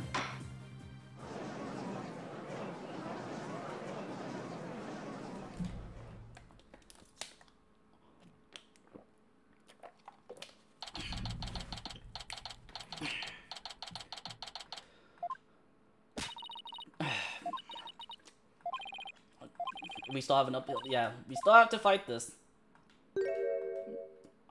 I don't think he should feel bad about it. In the end, it was worth it. Dina, can you do me a favor? Could you punch me, please? Because I should have believed in you. I let the seed of doubt inside me get the best of me. I'm really sorry. I thought you're such a dope. I was really touched by what you did. Aw. What are you talking about? I wanted to believe everything, but it was fate without doubt. That's why I need to question her guilt. So that once the truth finally comes out, I can really fully trust her. Take a time and gently think about who I am and what I'm made of. After all that, how could I punch a true friend like you, Apollo? You just slapped him. I mean, I guess like if it's a punch versus a slap would be like a punch would be like if you were mad and you wanted vindication, but like a slap is like don't be sorry about what you did. If it wasn't for you, we wouldn't have found Detective Bobby Fulbright as the bad guy. You have some promising young people working under you. Hey, Miles. I have some very good news. Aura Blackwell has surrendered and the hostages have been set free. Thank goodness. She has something she really needed to do. Special permission to do what she must. I wonder what it is. Ah, she's here. Speaking of the devil, I didn't come to apologize if that's what you're thinking.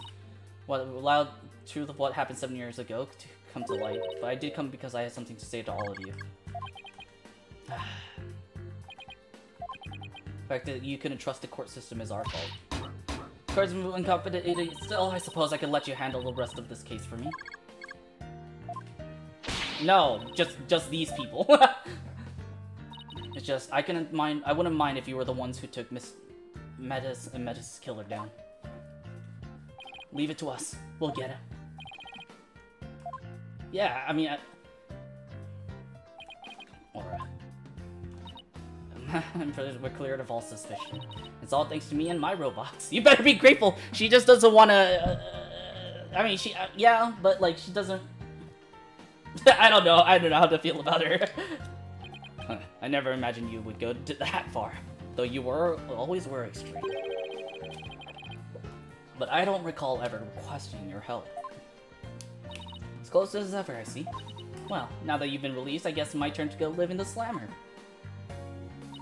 I just hope you're not the prosecutor for my trial. You'd probably give me the death penalty. You know me all too well. That's cute. But I truly was about to be executed tomorrow. Though, because of you, it looks like I won't be crossing the sticks just yet. You have my heartfelt thanks, Aura. I'm sorry I caused you so much anguish. Simon. Aww. Aww. Aww! Don't do that, you'll make me cry. Alright, that's enough of that. Bailiff, take me to the detention center. But it's clear she did it out of love for her brother. Yeah. I can't believe he killed. Yeah. anyone and murder my mentor. Great, just trust one little Athena, chief prosecutor. I would like to ask a favor. Would you allow me to stand at the prosecutor's bench for this trial? I just claim the Phantom's head by my own hand. That was my plan all along. After all, it's highly unconventional for a man in my position to stand in court.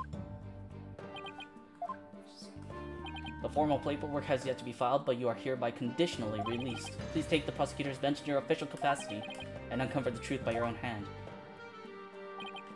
Much obliged. Hey!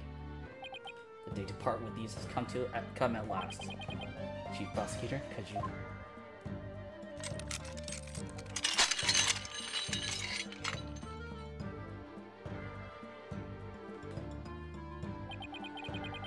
How long have I waited? Maybe it's a sense of freedom, but even the air seems fresher, the light brighter. And I will relish slashing that blackguard's full bright to shreds without mercy.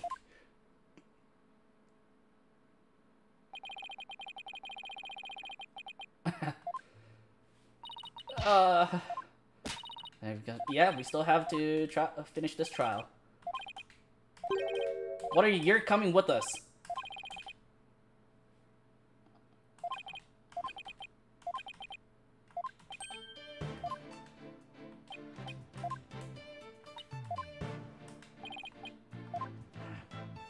I believe in your complete innocence. Yeah! All right. I hope we get to use everything. So, you won't be needing that eye patch anymore, right? Right, because I'm fine now.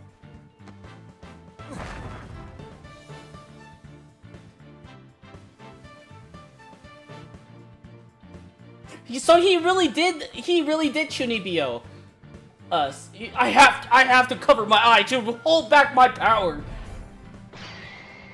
Oh my god.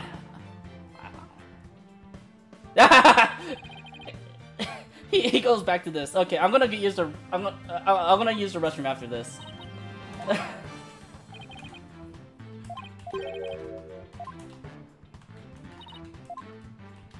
I want to look into a few things, namely, the first people on the scene 7 years ago, the facial data registered by the robot, and Detective Bullbright's background.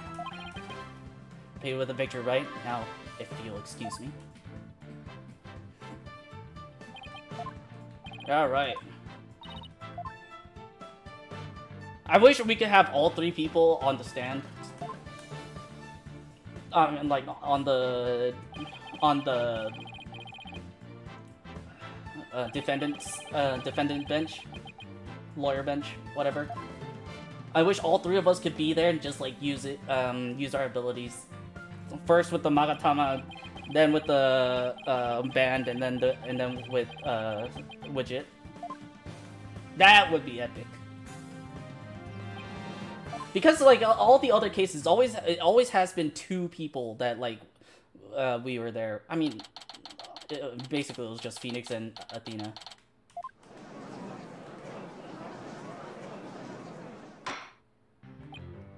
Alright, with that, I will be right back. Let me use the restroom.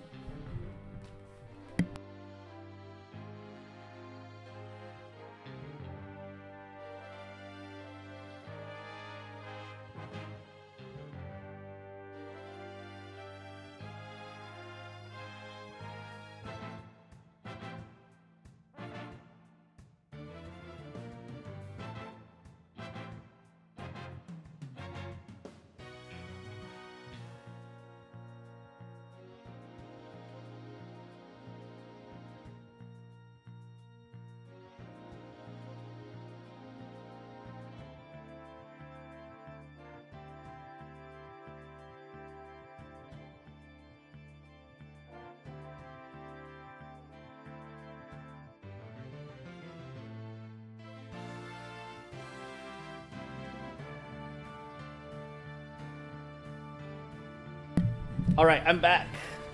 Let's reconvene. Alright, the defense is ready, Your Honor. The prosecution has never been more ready.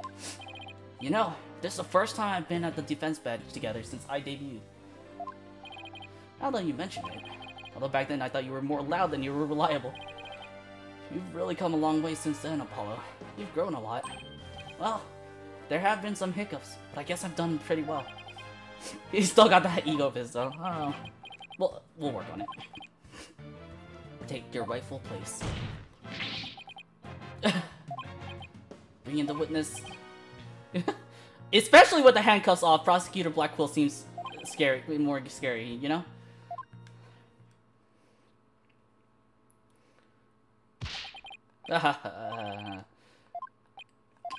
Do you know why you have been called to give testimony? Yep, because there's only one reason why I'd be called. And that is because it's time for justice. In justice we trust. Objection! Hi, Dad. Can't fool us with that act anymore. Your justice is nothing but lies. What? Oh, is that where he got stabbed? Oh, fuck. I mean, sure, that makes it. Hey. Tell me about it. He was feeling awfully confident. Fulbright, if you wish to dispel our suspicions, then let's get to your testimony. Alright, fine. You want me to prove my righteousness? I can certainly do that.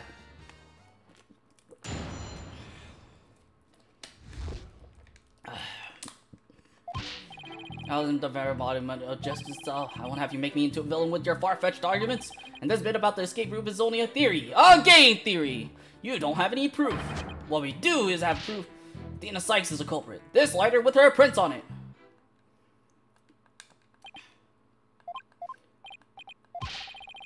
You don't have proof I've made a big leap onto that ladder. However, you don't have any proof for your claim either. Yeah, I guess you're right. But you can't define justice with evidence. Who can define it anyway? Justice just is. Objection! Please don't throw a book at him. Just make me set up a stupid pun for him. It's not clear. Wake up and smell the justice. Silence! Enough of your rubbish, Fulbright. If you have even an ounce of justice, then you will answer the court questions and prove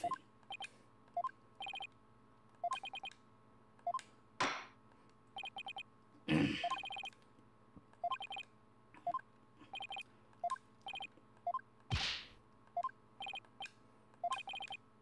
Alright. It's the end of the end.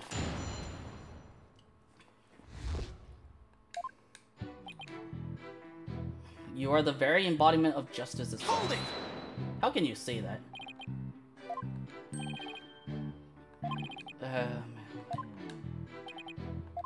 Okay, that was a funny it's description though. Hold it! Far-fetched, righteous.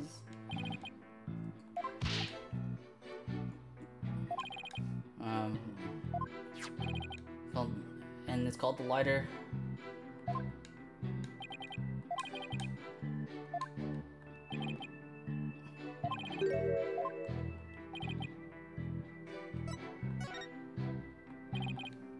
Position of the prints on the lighter, please. On either side. I guess you're holding it up. It was used to light the room which would be held. Add that. And then explain to me of how I was holding it.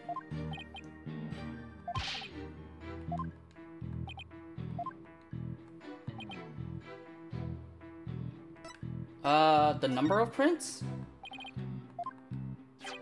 Thumb, the index finger, and the middle finger of a right hand. Thumb, the index finger, and the middle finger of a right hand. Oh, that's important. Holy shit. Thank you. Now we get to hit you with that. Of a right hand, you say? Unfortunately, Objection! it was on the left. You say the prints were from a right? How did you mess that up? But that just doesn't add up. Huh? What doesn't add up? According to Miss Blackquill, who saw the culprit herself, this person held the lighter in their left hand. Oh? So here's the dilemma before us. Why are the prints on the lighter from a right hand instead of a left?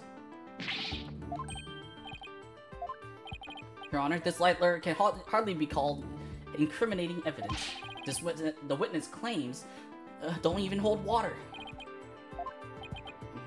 They're definitely the right-hand pin, but then why you can... What if... I've got it. The mirror. The witness must have seen a reflection of the culprit in the mirror. What?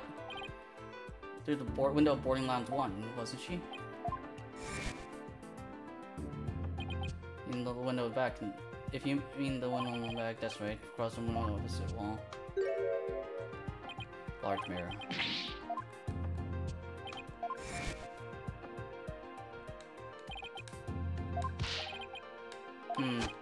Objection! But you're own conjecture. Silence!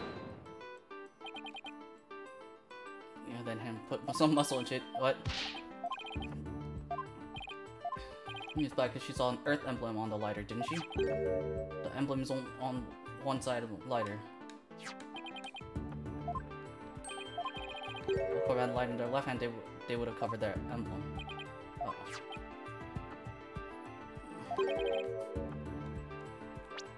Oh shit. He's right. Right, and they could easily open it and light it. Wait, hold on. Let me look at the thing again. Emblem on it. Their left hand. Damn it. And it's not fun.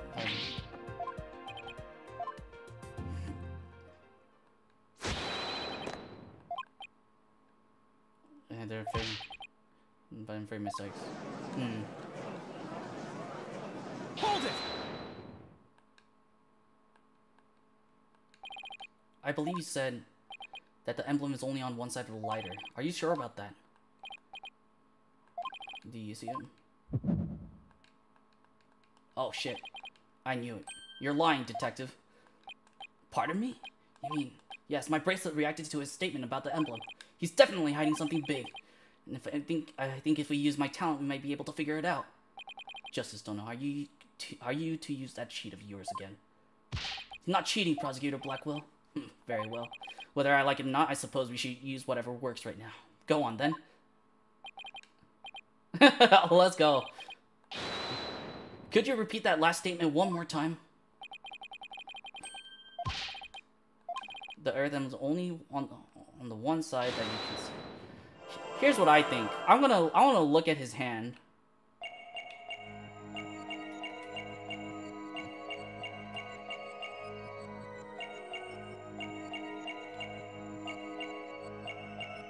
Was it the right hand? Yeah, it was the right hand.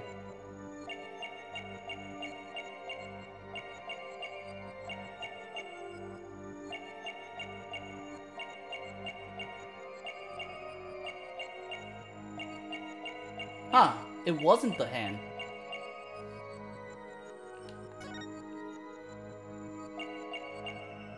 Maybe the left hand? Oh. Gotcha! It was the left hand.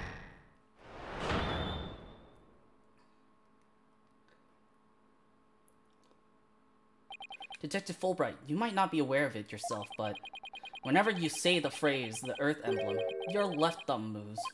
In fact, it appears as though you're running along the edge of your holster. I don't have the volume notion of what you're talking about. Be that as it may, I know it has something to do with the lighter. Let me examine it. Not making it, you can't just... Silence! Be still and do as you're told, Fulbright. Let's go. If you have nothing to hide, you shouldn't mind having a look-see, should you?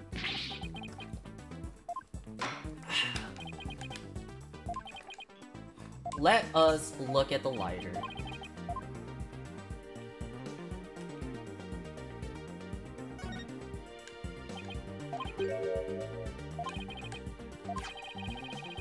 Held with the right hand so the emblem was visible. Should be around the emblem and on the lid when you open it.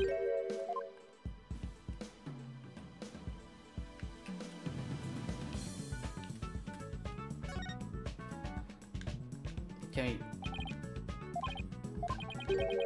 Damn it, that's some kind of button.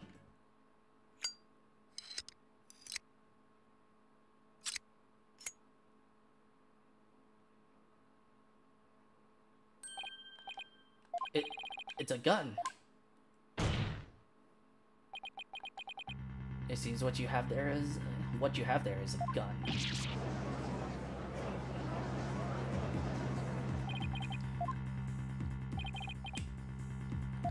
The bullet that hit the oxygen tank was extremely small, maybe a 10 caliber. Compact gun probably takes bullets of that caliber. This gun that was fired. It looks like this is the gun that was fired at the scene. When Detective Fulbright would touch his holster, that's right. Whenever he mentioned the Earth emblem, he must have subconsciously thought about the secret behind the lighter. In other words, he knew it was a gun from the very beginning. A lighter that transforms into a gun seems like a spy gadget to me. It's not the kind of thing any ordinary person can get their hands on. In fact, I'd say it's strictly in the domain of elite spies. That's like bullshit. Real spies don't have like wacky gadgets like 007. Real spies are like look like normal people because they blend in with the crowd. I didn't know the lighter could transform. I mean, it was found in the Space Museum, and then I brought it straight in. I didn't even have time to check it out. Objection! The Earth emblem, you touched your holster. Where's your proof? Yeah, the lighter was gone. And then she was told to fire the gun at the scene. Wait, but then the... Although it pains me now that we are where we are, make comes from the prosecution side. The person who fired the gun to Cosmos after the incident, and the person Miss Blackwell saw holding the lighter, and the person who bombed the Space Center are all the defendant. The prints on the lighter are decisive proof.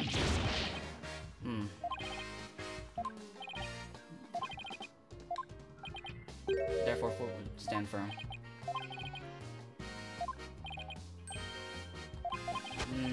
That habit of showing up in court without Objection!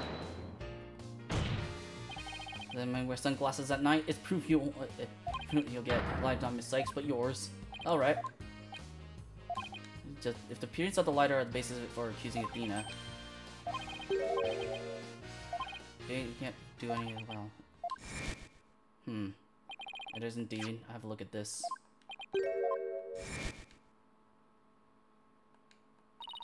In the comparison from found in the boarding lounge.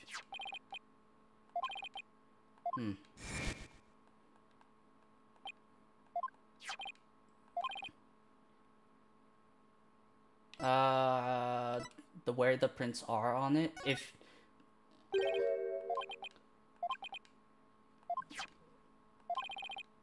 Oh, how the prints were left on it? What? The owner of the prints? They really Athena's fingerprints? Oh, they don't match the print data. What about the data itself? Is it hers? You were the one who provided us with the lighter and print data, isn't that correct? Hey, Miss Sykes' print matched the print data. I wonder, was the data you used official? I guess there's only one way to find out. Let's re-examine the prints. Using the official sanctioned print data of the people involved in this case. Silence! Well, allow the test to be rerun.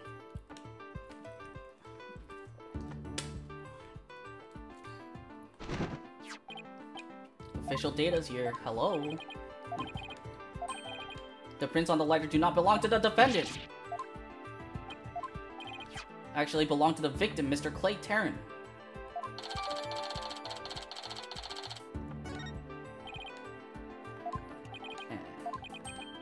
Wasn't it you, Fulbright, who collected the victim's prints? During the investigation, we had to get his fingerprints to confirm his identity after all. When you took the deceased's fingerprints, you could have easily planted his prints on the lighter with his blood. After which you wiped the blood off his hand. You were also the one who compiled the phony print data. Yeah. All to put the blame on Miss Sykes. Ooh. Hey, Isaiah! Thank you so much for the happy birthday wish. I appreciate it. I hope you're doing well. I hope your weekend was good. You're out to create the impression that... Oh, sorry. Fulbright really is a phantom? Yeah. Remember the killer's escape route? The jumps are... The jumps didn't work. Sorry! It was just the perfect time I looked at the... message. Would have been fearless enough to prevent nobody but the Phantom. We are the rats, celebrating one with a birthday back. Hey, Rat Binks! What a great time. Michael. Even though my name isn't Michael. Happy birthdays, thank you. Hi, Trouble. Thank you so much for the birthday wish. I appreciate y'all. I hope your weekend was good as well. And I hope your day is going good as well. Hi, Trouble, hi, Chaos.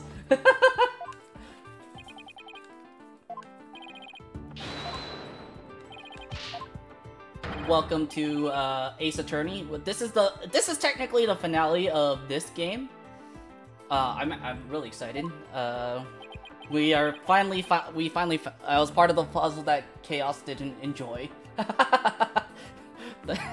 Okay, so that's tiny slivers where you stand. So this foolhardy looking guy, Bobby Fulbright, is actually an international spy. I confess, I'm not the Phantom. Silence. Oh. It's all over. Now be a man and admit it already. But I'm not a spy. I'm an undercover investigator. I've actually been after the Phantom myself. Person hides his identity and secretly investigates in order to uncover information. And that's what you really are, Fulbright? That's right, I was working to track down the Phantom, but sadly... Even though I was supposed to catch a spy ended up catching me. He took my family hostage and forced me to cooperate with him. Trouble Ninja, because 3's in the corners. How many 3's are in the corner?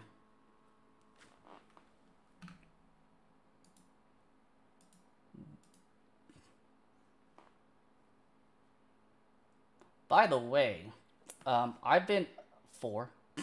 Nice. By the way, you remember on Saturday I put Speed Cube. We witnessed the creation of Speed Cube. I have been setting the solver, the Sudoku maker, to try to find a possible solution if it exists. I left it on overnight, and it's supposed to be running up to 27 hours until it gives up. So hopefully we'll get a solution by the end of the day. Objection! You're telling us this now? But what if what you say is true then? Who was the mystery person, Miss Blackwell and Yes, 4. No, not nice. You're crazy. Oh my god, speaking of crazy, the CTC community, one of the people testing my puzzles says that he's been taking a crack at it off and on. He's been taking a crack at it off and on for like the past few days, and he apparently has like 800 minutes on it. He has 800 minutes on it, and he's just like working on it still. And then like here's what he said when I gave him the next part of the clue, who's been working on it. Currently it is, oh man, I can't see their name in streamer mode. I'll have to turn off streamer mode. AQJHS. And when I gave him the next clue, he said he called it borderline bifurcation. That was borderline bifurcating, giving the 3 layers of depth that it takes to just to test that digit. It's because like you have to look at the red loop and the blue loop, and like okay, hold on. The like row 3. Here's the spoiler step by step for testing one of the digits. Row 3, column 9 can only be a 4 or 2 because putting a 3 or 1 will make the black key dot as row 6, 7, column 9 impossible. If you put a 4, it makes the row 4, column 9 equal a 1, which makes row 9, column 4 equal a 1. Since the crop key at row 9, column 3/4 applies when folded, 2 will have to be placed on row 9, column 3, and therefore on row 13, column 1. The 4 at row 3, column 9 would then put the X clue at the row 10 column 10 to 6, which makes row 9 column 10 equal 4 and row 9 column 9 equal 5, because the 3-6 pair at the black crop key dot in column 9 and row 10 column 9 equal 4. The blue loop, row 3 4 column 3 would be 1 and 2, which removes 1 and 2 from row 18 column 7. 5 would be removed from row 18 column 7 because it would point to a 6 or 4 in the white crop key dot on the blue loop column 4, which already has a 4 and a 6, because that 4 and 6 would be removed from row 21 column 13, 14, 15, which makes 4 only available on row 21 column 16, 17, 18. If you then put a 3 on 18 column 7, row 18 column 7, you would put 8 on row 13 column 5, which makes row 14 column 5 equal row 17 column 8, which equals 4, and remove 4 as a possibility on row 21 column 16, 17, 18, making it impossible. Just gave me a headache. It's long-winded, but in short, your next number is, this is not a clue, but an actual number to place, 2 on row 3 column 9. All that long-winded explanation, your answer is actually just 2 on row 3 column 9. And then he showed me like how his stuck state, and it's very colorful. I should actually, I'm gonna forward it onto Skojo's channel, Skojo's general setting discussion channel. Look at this. Isn't it pretty?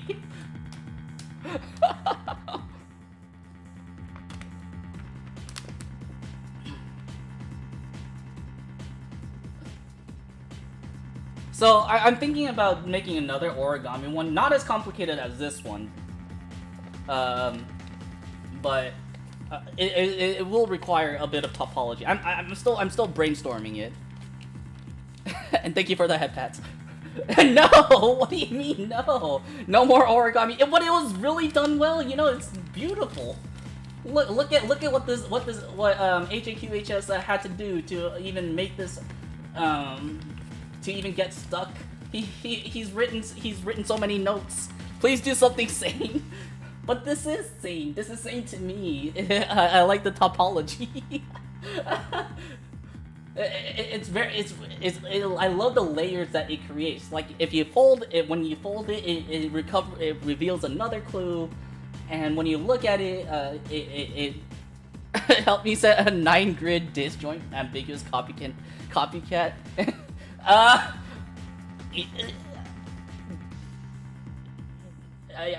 have no idea what that means.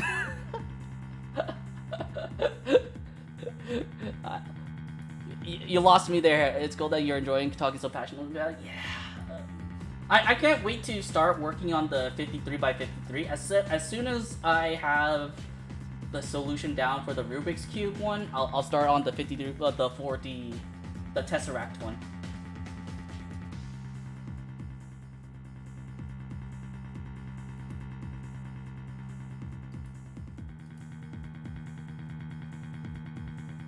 Nine hours and no digits.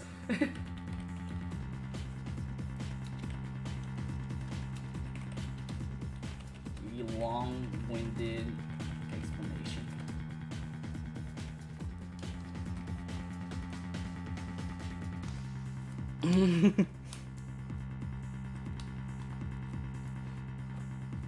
One sound unkind. Don't be surprised if you don't get any solves. As long as like. If I can get one person to solve it, I'll be happy. I'm never, just so you know, I'm never solving a sin puzzle. Man, man. Wouldn't it be really funny if it somehow reached Simon or Mark? They started taking a crack at it, and then just like.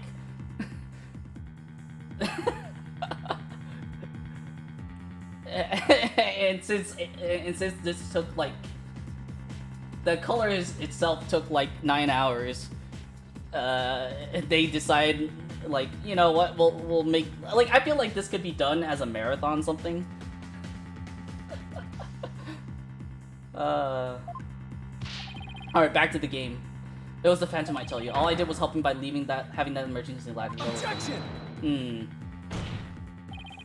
Then how do you explain the fabricated lighter? That was also one of the Phantom's demands. Being the detective in charge of the case, it was easy for me to fabricate evidence. Crime on Athena Sykes was just another one of the Phantom's orders. I don't believe it. Yeah, no, I think I don't expect to get any solves. I don't. It's more like the beauty of it, I guess, than actually solving it. I want people to enjoy the beauty of it.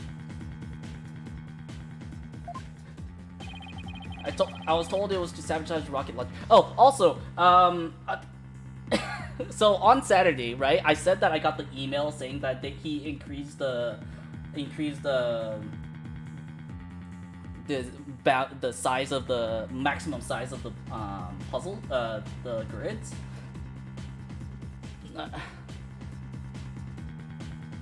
Does that count? Yeah, that counts.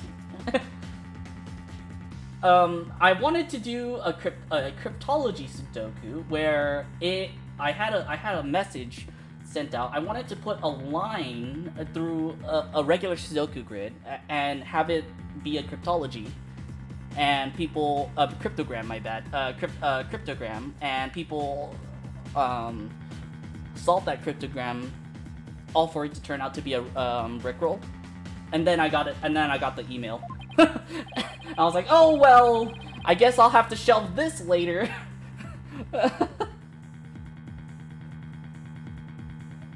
Someone who didn't want to watch and have him assumed given him the order.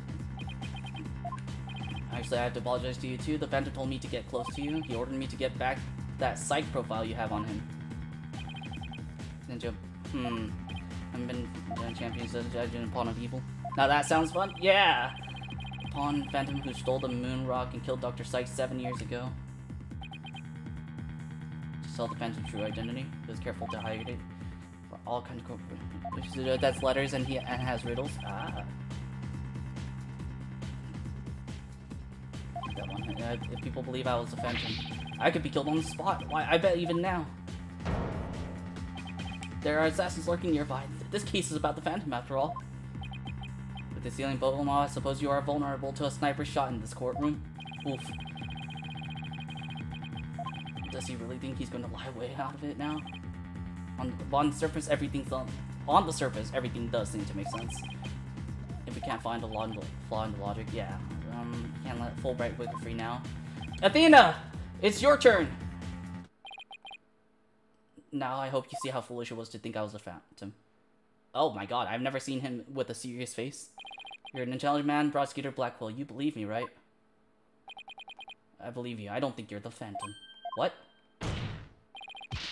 Silence! How the curtain has been raised, exactly. Evidence is everything, right, Dono? And you must admit there's no clear evidence that Fulbright is the Phantom. You need to get to 799 solves by Friday? Oh my god. How many are you right now? Also, hi Stonewall, I hope you're doing well. I hope you had a great weekend. Yes, that's the only solid proof we've seen up to see. Not 791? Ah, you got this. The fact that Detective Fulbright fabricated evidence.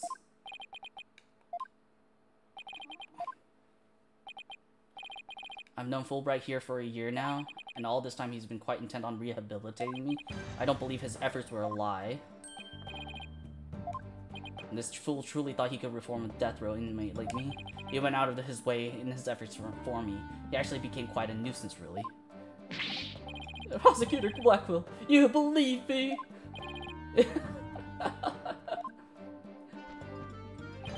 However, even if it was against your will, you still acted as a Phantom's accomplice. You will have to pay the price for that. Throw yourself at my mercy. And don't you ever betray me again. Have you got that? Yes, thank you. Oh, thank you. Has it been resolved? I can now hand down a not guilty verdict with confidence. Excellent. We could end it at that, or we're gonna get a hold it. We're gonna get a hold it right here, right now, by Edgeworth. We'll go free as well. If we do, the Phantom, the man who killed Clay, will get away.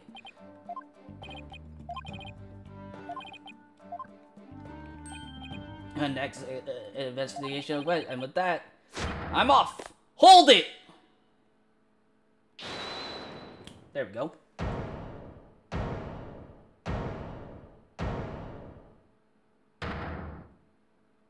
Oh, it's her that says it. The defense. No, wait, not the defense. The defendant feels it's not time for a verdict yet and would like to see this trial continue. Ooh. I was just about to declare you innocent of all charges. It just doesn't feel right, yeah. Think you can scooch over? It's our turn! Yeah! 3 people! 3 people on the defense! I have some questions for you, Detective Fulbright. Are you relieved that you are no longer under suspicion of being the Phantom? Are you grateful to Prosecutor Blackwell for what he's done for you? I have yet to hear a single emotion behind any of Detective Fulbright's words. Oh shit. It has been cleared up, but he's not feeling happy at all. We may not have evidence, but the heart doesn't lie. Okay, as much as I love the storytelling of Phoenix Wright, remember, none of this is ever admissible in court. I'm logging myself for Marty Steele's birthday puzzle from Matt Finks. Oh, nice. Even before all this, I thought he was not rather odd fellow. Get counseling right away. Who knows what might happen to him? The nonsense the defense is spouting.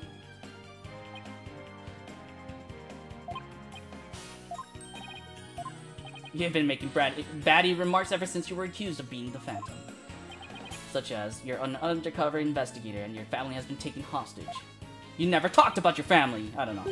I fear you might have finally lost it. I thought you believed me! Silence! Oh, how you amuse me so. That was an excellent bit of psychological manipulation just now, Simon. Alright, his name is Simon. I knew you would catch on, Athena. Simon was only pretending to believe Detective Fulbright, because he knew I'd noticed there was a lack of emotions like joy or relief in his response. So he gave me the chance to take a listen. And listen I did, to the voice of Detective Fulbright's heart. Nice! I love it when the prosecution and the defense work together. Come now, Athena, show us what's inside Fulbright's heart. Got it, time to check the instant replay. Widget, mon ami, let's do this. Oh yeah, she's technically a polyglot. I'm thinking about. I don't want to skip. I think this is much more fun. Much more fun this way. All right. Thank you for believing in me, Mr. Professor Blackwell. I'm a nerd. Phantom, of course, me saw the moon rock and killed Dr. Sykes 7 years ago.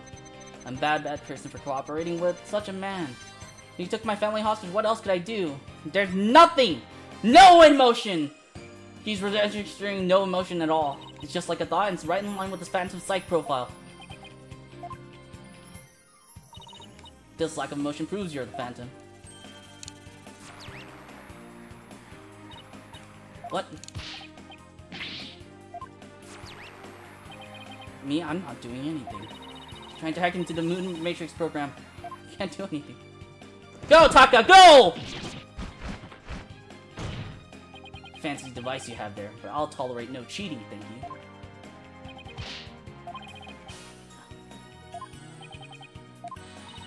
Ah.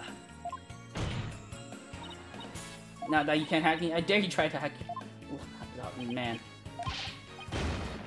Of course I have feelings. As a matter of fact, you've wounded me very deeply with that accusation.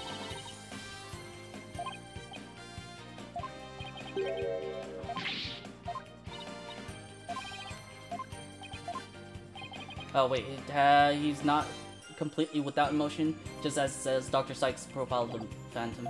The subject has a unique psychological makeup with almost no emotional fluctuation. Oh shit. He has some emotions. Can't sense emotions from him at all. I believe it's most likely because he's controlling his emotions. Yeah, no, honestly, yeah, I believe that, like, you can control your emotions with good enough training. But, like, trying to hide with your, oh, there's a feeling you're trying to hide with your exaggerated emotions. Oh, shit. Yeah, he's afraid of being found out, so, he's showing every emotion except for, shock, I guess? No, analyze away. I will state it again, I'm not the Phantom, and be forewarned that your analysis will have no effect, because you're about to see what an undercover agent can really do. I don't think he's undercover at all.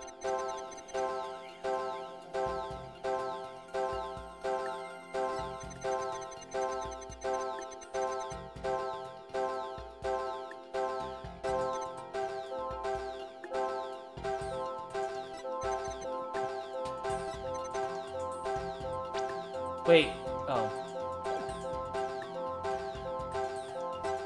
That's crazy. What's unnatural? Yeah, how do we pick out what's unnatural? Oh my god. An emotion he can't completely conceal must be hidden somewhere in this testimony.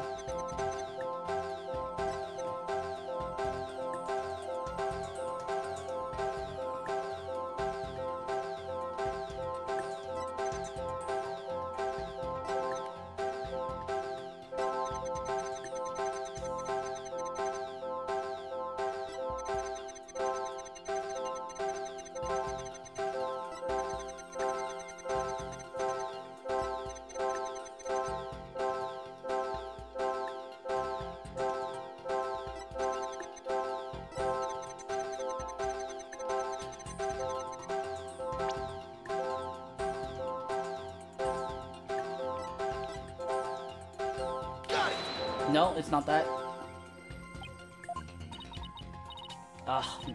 This one's hard. Holy shit. That doesn't disappear. Okay. I gotta go back.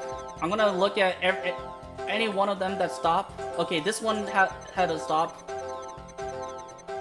Yeah, okay. What about red? Okay, red stopped.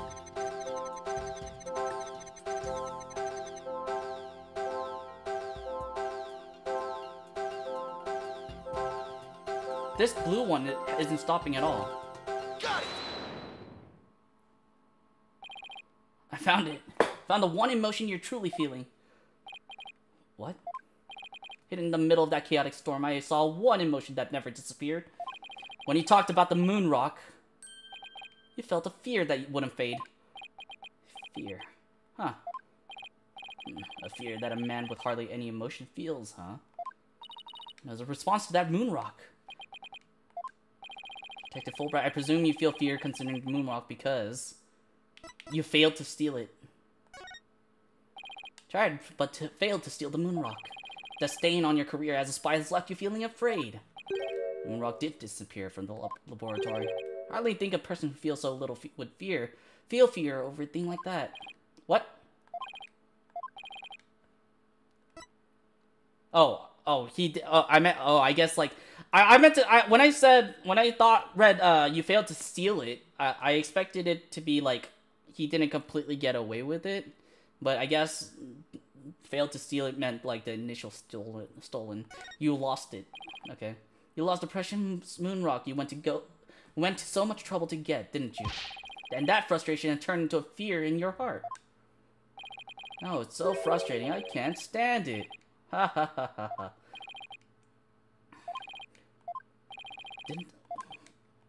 Oh my god, it was your identity. Of course. And okay, he has sought secret information for all kinds of corporations and countries. So there's no could have killed anyone even now. The assassin's lurking nearby. This case is about the Phantom after all. Detective Fulbright, I think I know why you would feel afraid. You're afraid that the moon rock will somehow reveal your identity. If his identity were revealed, he would be killed immediately. That's certainly enough to make even the Phantom feel afraid. Me? Afraid? I don't know what you're talking about. So there really is something about the moon rock that would reveal his identity. Apparently so. Wait a minute, maybe the Phantom didn't so much steal the moon rock, but more like he had to take it with him, because there was something on it that would reveal his true identity. Hold it! Where do you think you're going? Me? I'm not going anywhere. He was trying to get away. Why do you feel fear in connection with the moon rock? In justice we trust, not emotions, Mr. Lawyer. Evidence is everything. I'm the Phantom because I'm afraid. Don't make me laugh.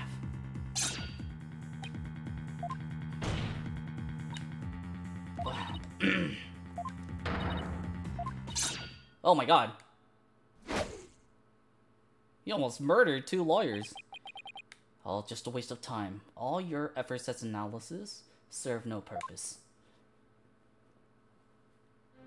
And now, in this dark age of the law, nobody would believe your claim that it's effective.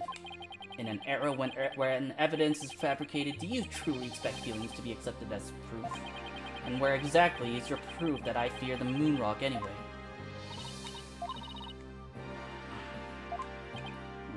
Then why don't you listen carefully with those special ears of yours? Listen to the voices of the hearts of the people in the gallery. Hi, Danby.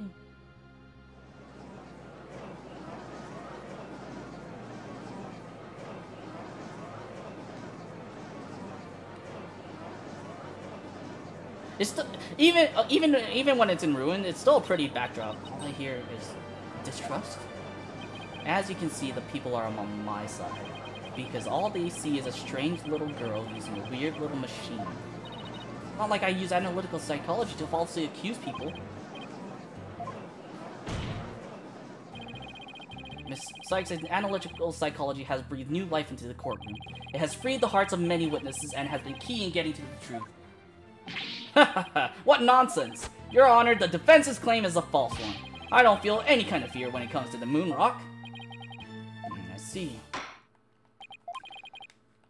I'll give the opinion of the court. Yeah, in a trial, I don't feel that a person's emotion is quite as compelling as actual evidence is.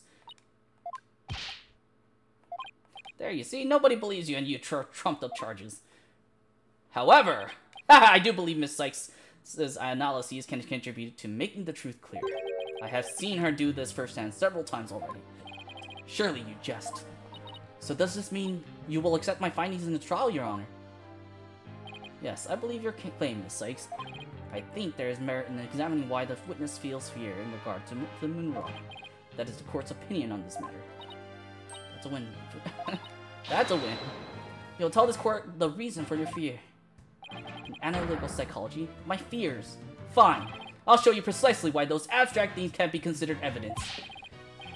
I'm not gonna laugh like that. That's, weird.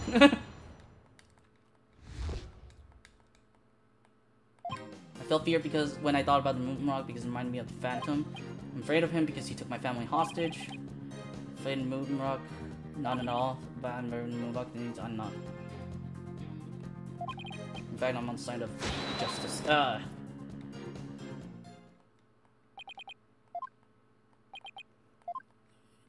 So, any two-bit con artists. It's all meaningless in the absence of evidence.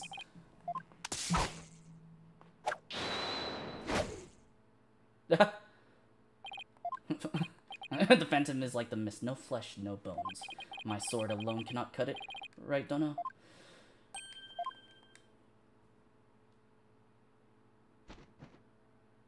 With your deductive reasoning and the body of evidence before us, let us send this miserable Phantom fellow to the other world together. You and I, Prosecutor Blackwell, we have a duty to bring the Phantom down and restore the people's faith in the courts. Indeed, by covering for Athena, I allowed the Phantom to escape. And as a prosecutor, I gave birth to the people's mistrust with my murder conviction. I bear the part of the responsibility as well, for being suspected of forging evidence and losing my attorney's badge as a result. The two of us and the Phantom were there at the beginning of the dark age of the law. Then it is also our burden to cut away the foul specter we created, is it not? Until all that remains is the righteousness of the court and the faith of the people. Trust? Understanding? Ha! Fragile ideals of the masses who are controlled by emotion. Humans can't truly trust each other, which is exactly why the illusion of trust is so enticing. Objection! once two people overcome their misgivings, that's where real trust is to be found. You're free to believe what you want, but trust like that is stronger than you or your lies, always.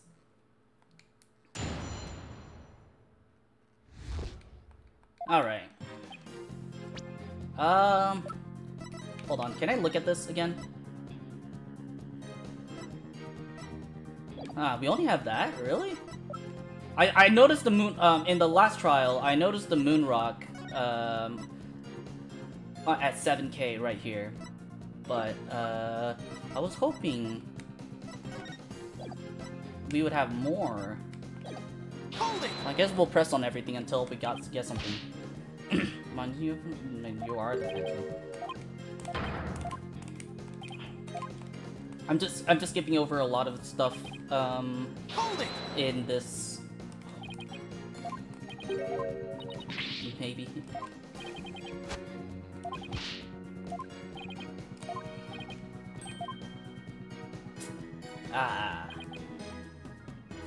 Moon rock, none at all, he says. Can't think of a single reason that Phantom might be afraid of the rock. That the Phantom wants to.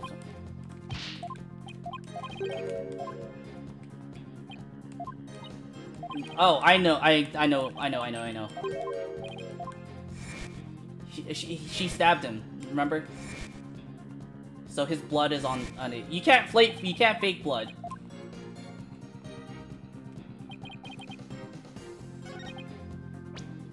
So we'll present the utility knife. Objection! Detective Fulbright, I assume you know what this is. Of course, that's the knife the Phantom used to kill Clay Terran. That's right, and the exact same type of knife Miss Sykes used 7 years ago when she stabbed the Phantom's hand.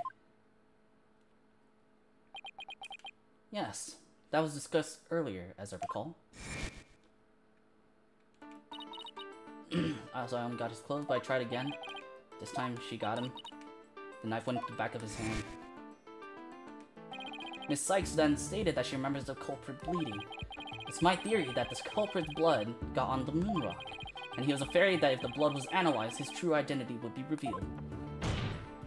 That explains why the Phantom had to remove the moon rock from the crime scene. You mean, if we ran the analysis now, we'd know who the Phantom is? Yes, I suppose so. But unfortunately, the moon rock in question is missing. That may be so, but I'm certain I can explain what happened to it in great detail. You can! Of course! Not. You don't actually expect us to believe that, do you? Because you don't fool me. The infamous Sword of the Beguiling Bluff. Its edge is without compare. Come now, ready it with me and show us just how finely it cuts. Your Honor, this is outrage! Oh, I mean, this is an outrage! Yeah. Go on, right, Donna? Let's start with something that's been bothering me for a while. Now, the culprit supposedly moved the moon rock from the lab. But in this video of him, it's nowhere to be seen. But here's something to consider. What if the Phantom hid the moon rock somewhere at the scene of the crime? All that personal effects were examined, thoroughly coming and going. Can you use withered old leaf with those checkpoints? Ah. So, rock is still somewhere in the Space Center? That's impossible. Yeah. And why is that? The Space Center was searched from top to bottom, and especially the lab. But the moon rock was never found. Oh, shit. That made the moon rock vanish into the ether?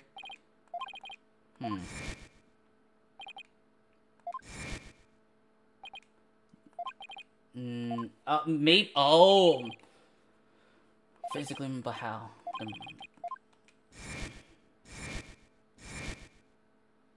I know.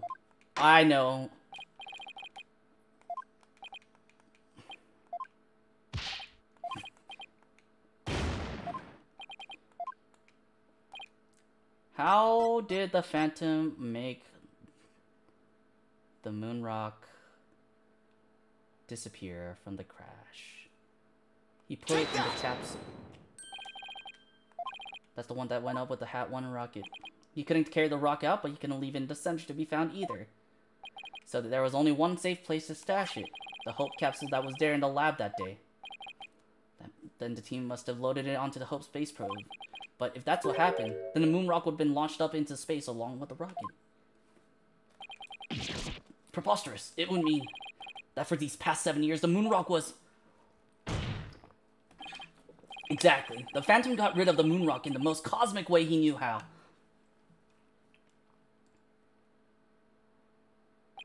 It was out there in the depths of space. Aboard the Hope space probe. What?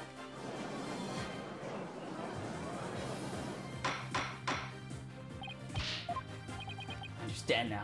The Phantom's original scheme was to sabotage the Hat One anyway. The villain. He used his primary objective to conveniently kill 2 birds with 1 stone. That's right. He planned for the moon rock to be turned into cosmic dust out in space, thereby destroying the one piece of evidence that could reveal his true identity. But Mr. Starbuck and the others foiled the Phantom's plot. The Hope space probe sailed off safely on its mission and returned 7 years later, with a capsule in tow. Oh, with capsule in tow. Okay. If we analyze the blood on the moon rock, it should make one thing crystal clear: that you were the Phantom all along, Detective Fulbright. So he killed Clay just so he could get the moon rock back. I believe so. His original assignment may have been just to sabotage the Hat 2, but at the same time, he also had to retrieve the evidence of his crime 7 years ago. That's why he went to the boarding lounge and attacked Clay as he made his escape out of the rocket with his capsule. But in the end, it was all he could do just to escape himself, so he didn't get the capsule. Clay must have done everything he could to stop Fulbright. He probably hung on to that capsule for all he was worth until his very last breath.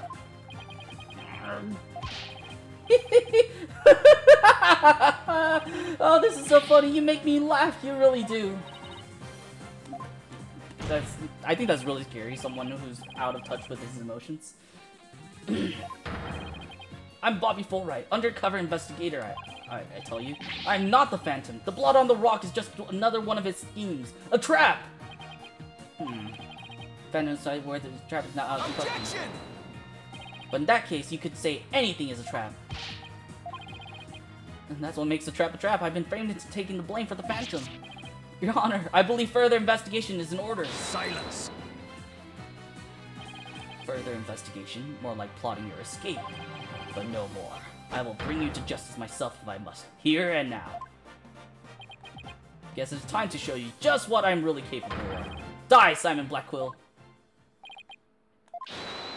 Hold it. Who is it? Hello? Is it Miles Edgeworth? Oh shit, it's Miles Edgeworth. It looks like I made it just in time.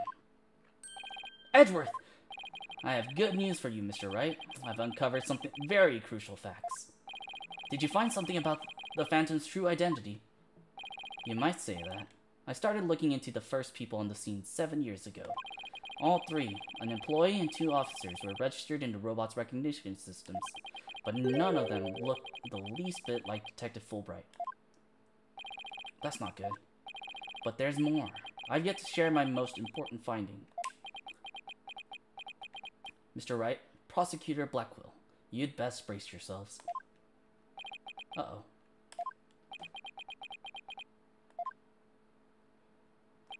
The man you see there before you, Bobby Fulbright, is already long dead. Huh? What's that supposed to mean? An unidentified body that was found a year ago has now been proven to possess Bobby Fulbright's fingerprints. Then does this mean...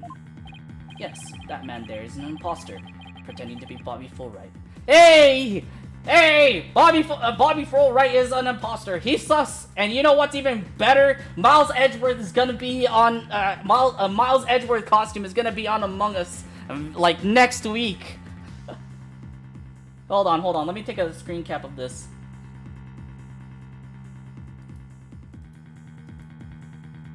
And then just repost that with Among Us.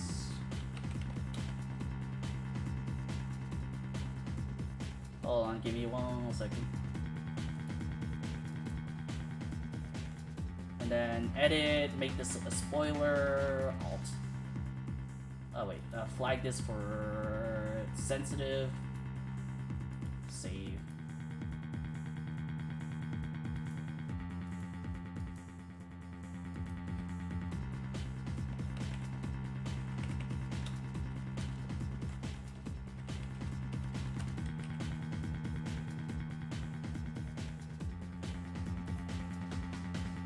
There we go. An imposter! Then this man, who in the world is he? Enough of your trickery. If you will not reveal yourself to us, then I shall do it for you.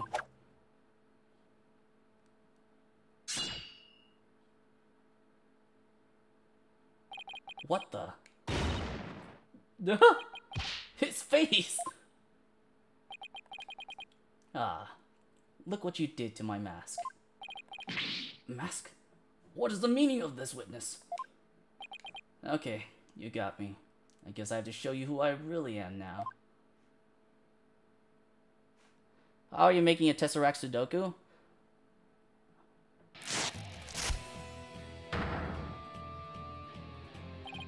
Wait, but that's... how are you making a Tesseract Sudoku? So... I started with a 53 by 53 grid. Right? And we will need 24 Sudoku grids. At the corner of each Sudoku grid is going to be a coordinate in binary from 0000 to 1111. And theoretically, if you put those coordinates for each vertex of the Sudoku grid, you can map out a face, a 2D face, corresponding to each 2D face on the Tesseract. It's a very, it's 24, it's 24 Sudoku grids, but like, and I'm going to make it so that each vertex, so each corner number, is going to be shared at each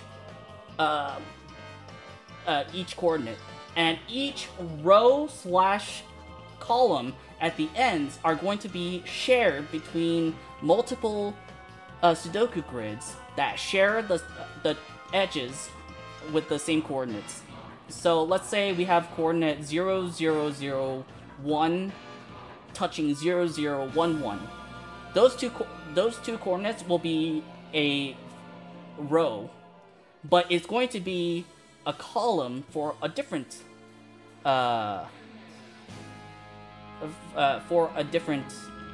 area. I'm trying to find a similar one, 001 and 0011. Let me see. I guess in this case, oh wait, yeah, it's going to be a column on the first Sudoku grid. Yeah, so the row that has number 7 Sudoku grid and number 8 Sudoku grid is going to share the same row as the column of the first Sudoku grid. That's how I'm gonna make this Tesseract. Wait, but that's... Hey, Apollo, what's up? It's me, Solomon Starbuck. Mr. Starbuck, but that can't be right. You can't really be the Phantom, can you? Silence! That's just another mask. Of course not. The real Starbuck was aboard the Hat 1, which was set to be destroyed. Yeah, this is just another mask. I mean, didn't I tell you? I'm an undercover investigator. I can change identities at will. I can be anyone I want. Objection! Not so fast. I have the Phantom Psych profile right here. If you compile Psych profile on you and compare the results, it will prove that you're the Phantom.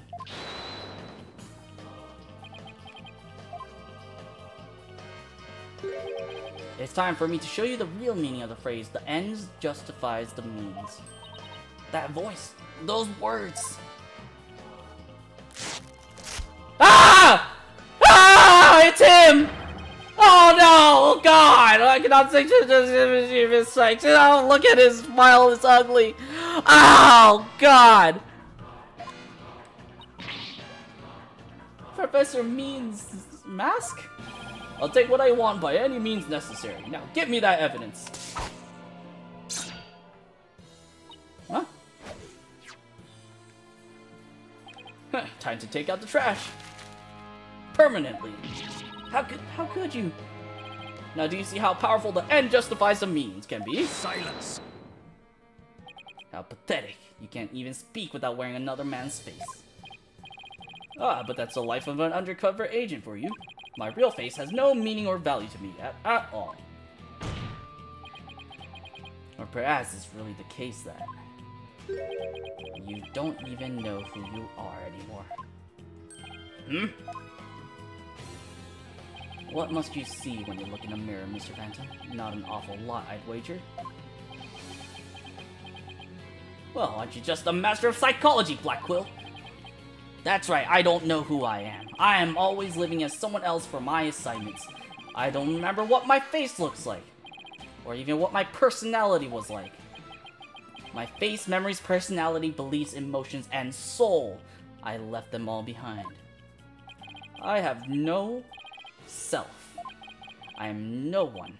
I am nothing but an endless abyss. What's with this guy? Is he still human? And now we resume with your lesson, Professor, right? Oh, huh? I believe you made this argument earlier. If you were to analyze the blood on the moon rock, you could prove that I am the Phantom. I believe there was blood on the moon rock in that capsule. Now that we know you aren't even Bobby Fulbright, your claims of a Phantom trap won't work anymore. Then why don't you bring this moon rock in? This decisive evidence from the Hope Capsule. I think I'll just do that. Get ready, because your Hope Capsule is about to seal your... It was the courtroom bombing from the other day. The capsule was there in the courtroom as evidence and blown to smithereens. Looks like you have finally caught on. Full marks for the defense for sure. For effort. But what a shame your hope was lost in that courtroom explosion. So that's the real reason this courtroom was blown up. It was all for the Phantom to destroy that one piece of evidence. I believe it. Have you really reached a dead end after coming all this way? Has the only evidence we have on this guy really been destroyed? How dare you continue to call me the Phantom? As I said all along, I'm just a nameless undercover agent. Objection! And the defense will continue to assert that you are the Phantom. Furthermore, we have proof. Or at least a prayer.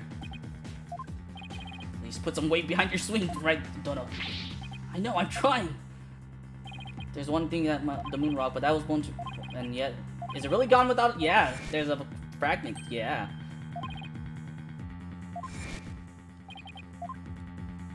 What evidence will finally prove the Phantom's identity? Take that! I've known it for a long time. Isn't that the bomb that blew up the courtroom? And the moon rock along with it? Are you saying that this will reveal the Phantom's identity? Yes, Your Honor. Focus your attention on this photo taken after the bombing. Specifically, right here. Take that! Please take a look at this newspaper article. This article about the Hat 1. Now please note the strange black and yellow rock there on the left. That's the moon rock. And when we look at this photo on the bomb fragments, you see how there's a rock-like object with the same coloration. It would seem that the moon rock was much more durable than the Phantom thought. If we take a look at all the fragments that the police found, we'll likely find one with blood. And DNA testing on that blood will prove that the witness is indeed the Phantom. Chaos Chat, please check Discord. Oh no. But that's impossible. A surprise to be sure. That's one bloody tough rock. Let us have the fragments tested straight away. Oh, and you'll be having a DNA test too, Fulbright.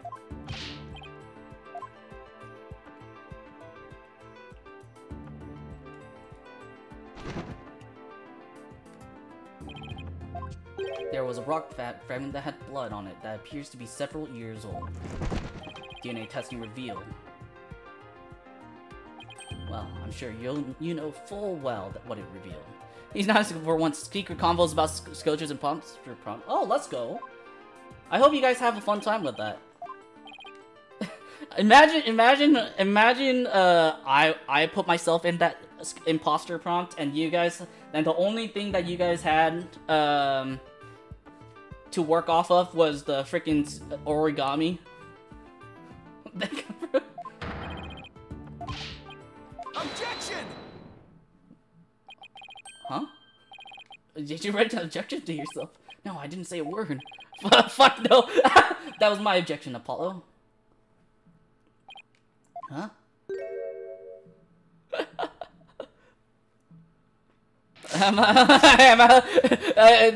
No, it's okay. It's okay to swear. I was just thinking it was like so out of character for you. It was a pretty good objection too, don't you think? Now he's me. So, did you have an objection or not, Mr. Wright? Huh? Oh no. No, not really, Your Honor. No, not you, Mr. Wright. I mean the witness, Mr. Wright. Mr. Wright, this fragment of rock in the photograph, and those just like it. How can you be sure they're pieces of the same moon rock that was the robotics lab? Well, there may have been a rock or two in the courtroom that had my blood on it. But how do you know they're not just rocks? You can't prove they're the moon rock, right? Objection! Actually, I do. Don't be absurd. Just compare the fragment. See, they have the exact same coloration. Objection! Objecting to yourself, but maybe some other rock with the same coloration happened to be in the courtroom. Objection! There's nothing such about my blood being on a piece of rock. I know it sounds like an excuse, but several years ago I tripped and fell in this very courtroom and was hurt pretty badly. Maybe that's how my blood found its way onto a piece of rubble. Yet, it's not comfortable. Starting to sweat, Mr. Ray. I thought you... Verify if they're from moon rock and moon robotics lab or not. So if that's just going to be possible. You know, I need a sample of the moon rock from 7 years ago to compare it with. That moon rock doesn't exist. Yes, it does. Yes, it does. We do have it. It's Athena's earring. Objection!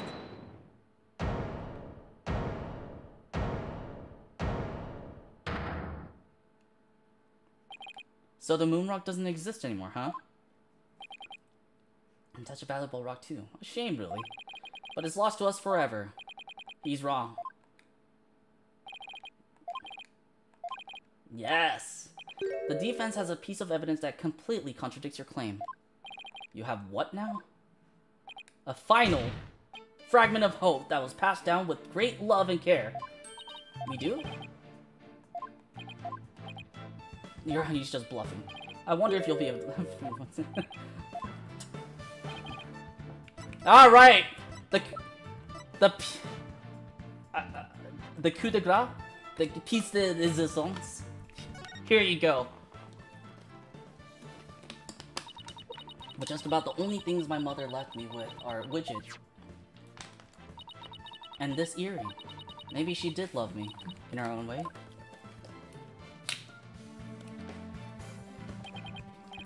Athena, you may not know it, but your mother left with you a very important piece of evidence. She did? You're bluffing. You don't have anything of the kind.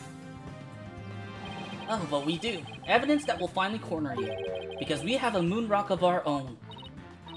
Yeah. Yeah. Exactly.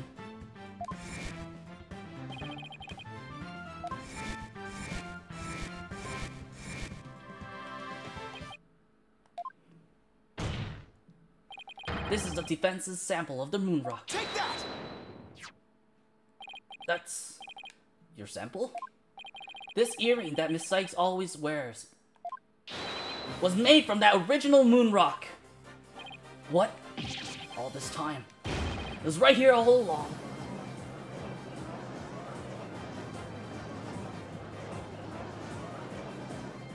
No. It can't be.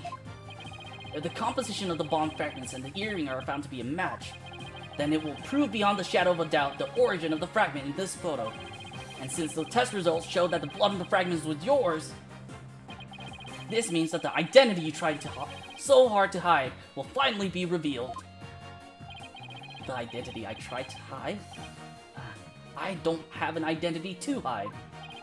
I may not have Athena's ears, but now even I can hear the fear in your voice. Fear? I don't feel fear. I left all of my emotions behind years ago. Objection! Every human feels fear. You simply can't face the emotions inside you. You can't face them because you have nothing, no love, no trust. And I suppose you do. I didn't have anybody to support me at first either. I couldn't face the fear inside me, couldn't get over the trauma of my past. Like I said, I don't feel fear. Objection! Then you're just a coward for running away from yourself. When I had my doubts about Miss Sykes, I felt like I would collapse under the weight. But I wanted to trust her. And I knew I could trust Mr. Wright to uncover the truth. That's why I was able to face my suspicions without hesitation. Hey! Hey, Gary! How are you? Running away from myself. How can I run from myself? When there's nothing inside. Nothing at all. Objection! I know it's hard for someone as unwilling to trust others as you to understand. At work, getting ready to close the door. Nice! Let's go. Home time. I hope closing goes smoothly. But people have emotions. It's just a fact of life. And so, people can be weak at times. But that's exactly why people need to trust one another. So they can gain the strength to face themselves when things are at their bleakest. Without trust in others, how can you ever hope to face your fears? Then I go home, apply for jobs, and bought frag as Omen and unrated. Hey, come on! You can get... You'll get there. You'll get there. Okay, let me tell you. When I first started out playing Valorant, I was bot frag all the time. Right? And, you know, even some games, when I play alone without carrying Zavi, I still get bot frag. It's a fact of life. You'll get bot frag eventually. Like, getting bot frag will be will be like a consistent. But, you know, it's not always going to be bot frag. Just keep practicing, okay? Keep practicing. Work on... I feel like there's like 3 things that you need to know to get better. 3 things you need to train to get better. 1 is always aim at headshot level. 2, know your optimum sensitivity. And 3, train your game sense. Those 3 things will help you get better. That's all you need, Garrett. I believe it. I believe in you. I believe in everyone who plays Valorant with us. That you can do better. You can always do better. Just as long as you keep practicing and training. Oh my god, his scared face is scary. I'm afraid. I'm scared. Ah! I feel fear. You can't outrun yourself. Remove that mask and unleash your emotions. Confront your guilt head on. With your own true face.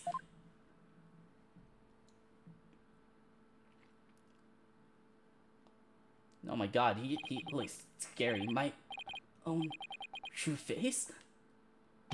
No, please don't. I know you're here. Where are you? See, I haven't revealed anything yet. Honest.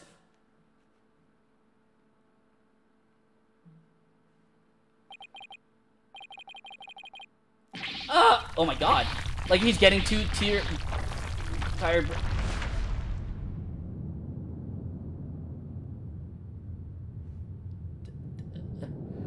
Getting that top tier brain right now. Oh my god. It's LaBelle. Detonate Aristotle means. He doesn't. Oh, Damien Tenma. I can't type today. It happens. Solomon. Which one's my face? Aura Blackquill. Jinxie Tenma. LaBelle again. Simon Blackquill. Detonate. Damien.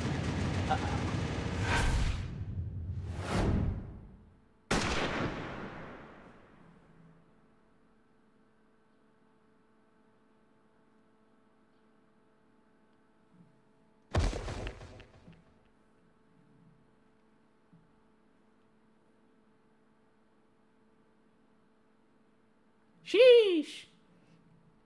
Also, how the hell do you allow a sniper? I mean, where's the security? A sniper attack in this very courtroom. It chills me to my bones.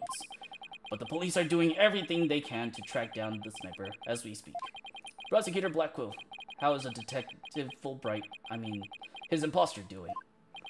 He's the lucky fellow. The bullet didn't hit any vital organs. It didn't even hit his head? He appears to be in no danger of dying. Well, if it hit no vital organ, how did it not hit any vital organs? What? That was fortunate for all of us. The analysis of that final piece of evidence Right Dono submitted is in. The composition of Miss Sykes' earring and the fragment with the blood on it match. We can now be certain that it is a fragment of the moon rock in question. The murders and bombings at the Space Center, both past and present. The bombing of courtroom number 4, and all of his other crimes as numerous as the stars. Under suspicion of all these things, the spy known as the Phantom has been incarcerated. The prosecutor's office is now responsible for his well-being. There are still a myriad of things we wish him to tell us about, after all. Well, it's time to finally bring this trial to an end. But before I do, will the defendant please return to her proper place? Yes, Your Honor. We forgot she's the defendant the whole time.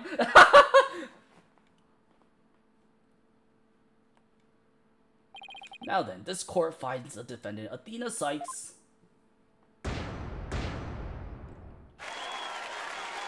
Yeah, I'm glad that we still get confetti. And then there's that one guy, like, whistling in the background. Very nice. I'm glad that we have a hype man, I guess. Even though it's, like, pre-recorded and put on loop.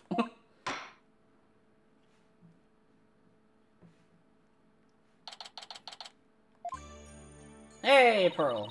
Congratulations, Mr. Nick. Thank you, Pearls, and thank you for being there for Athena. The only one guilty here is Houston. What? Huh? What did I do? She was so strong. Hey, Trucy! She was really managed for other hostages to keep the... Nice.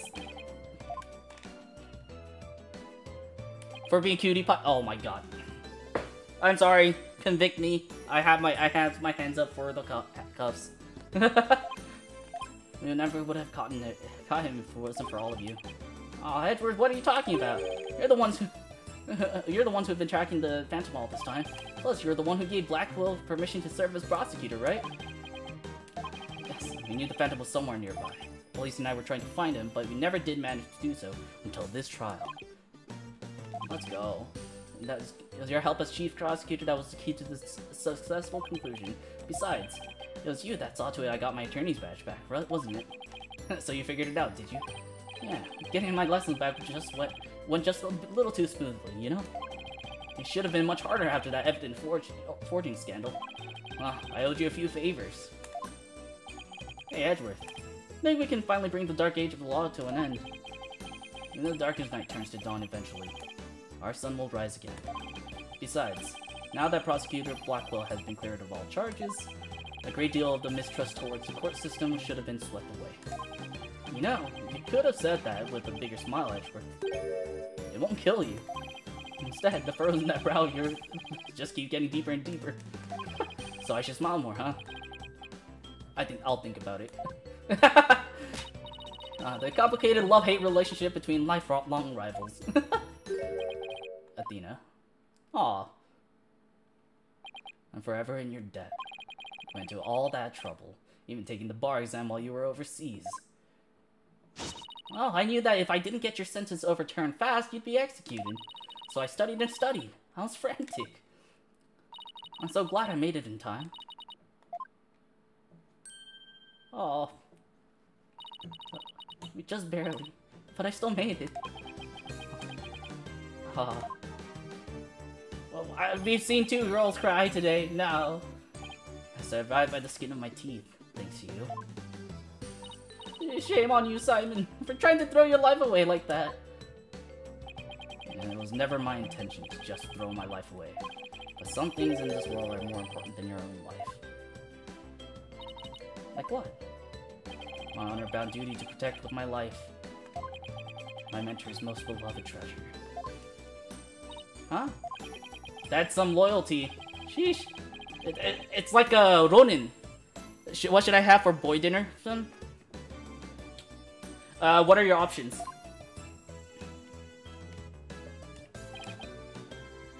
Like anything BB have. Let's go. The most amazing turnabout. Yeah, it was. Oh. Let's get here for the right end of being agency.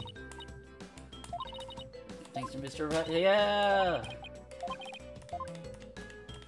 Cereal or an energy drink or both? Okay, so you put. So what kind of person are you? Are you put cereal first, cereal then milk, or milk then cereal?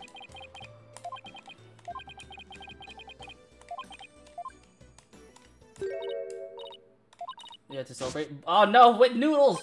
Eldoon! Huh? It's time for noodles. Allow me to join the festivity. I would greatly welcome a bowl of noodles. Once you can invite everyone involved. Involves the case. Oh man, are we gonna offer noodles to, bruh. There's only one thing, only if I get to join in. Okay, here we go. Ah! Objection! Alright. Cereal, then milk like a normal human. Alright, then here's my... Oh, what the? Oh, whoops. I was like...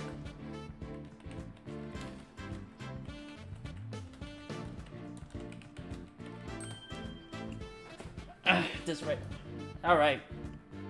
That's the end of this game, technically. We still have an extra episode. I'm hoping that that will end with one session. Then... perfect time for an ad break, right?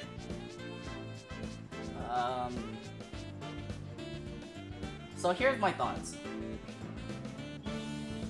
I feel like Apollo was shunted. I feel bad for Apollo. I don't know, it gave a lot more depth. And now for the Monster or Red Bull? Red Bull. Red Bull's less sweet. The chief prosecutor wants to see me. Hey, get fucked, Gaston. Okay.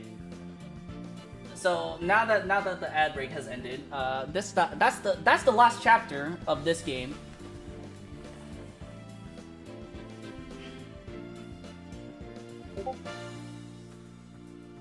I just got from. Okay, welcome back. We still have a special episode on this game, so I probably missed your answer. Oh, okay. I said Red Bull is less sweet, so you do Red Bull if you're eating cereal, I guess. We'll do that. We'll do the...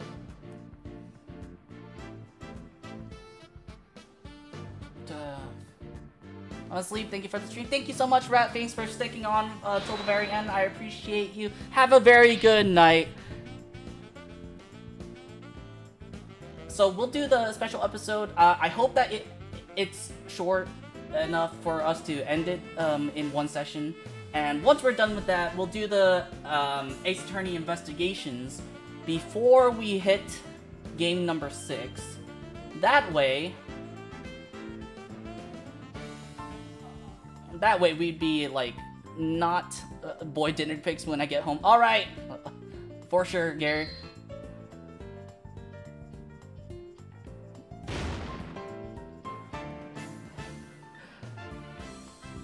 Oh, sorry, I got sidetracked. What was I saying? We'll do the Ace Attorney investigations so that we're kind of alert while I'm finished closing up. All right. Just thanks to school new interviews and prizes campaign. Oh, good for you, Scuttlebutt. So that we're actually close. So that we're close to the timeline as possible, right? The the Ace Attorney investigations were supposed to take place right after game number 3, but it didn't come out until number 4 and 5. But since we're done with number 5, might as well just go back a little in time, do Miles Edgeworth investigations, and then we play number 6. Sound good? Sound good. Alright, what do I think about this game? Honestly, there was a lot of likable characters. Pearl coming back was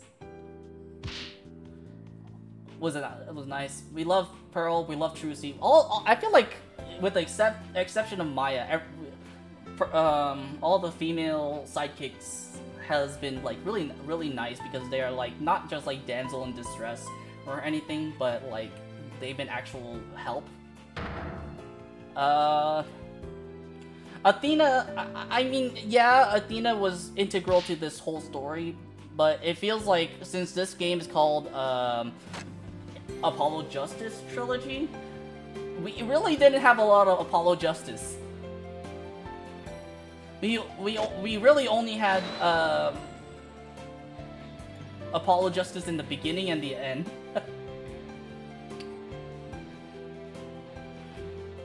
Actually, not even in the beginning. Like it was on chapter 2 when we got Apollo Justice.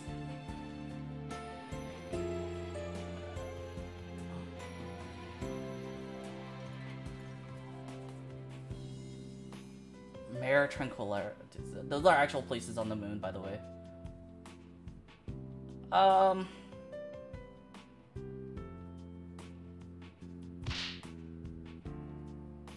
I just want you to use me again like you used to. My god. Somehow a robot became a masochist. That's crazy. I hope Solomon Starbuck can get over his trauma. For me and for Clay. Ah, I know now I should never give up. You can't breathe in space, and in fact, it's cold as heck.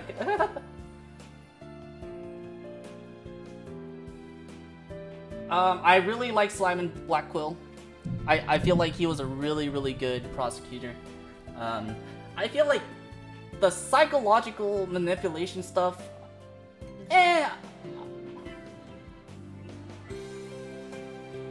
I could forgive it.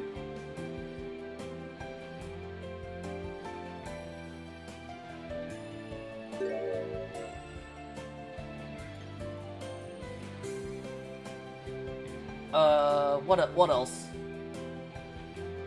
Edgeworth coming back. I feel like that would be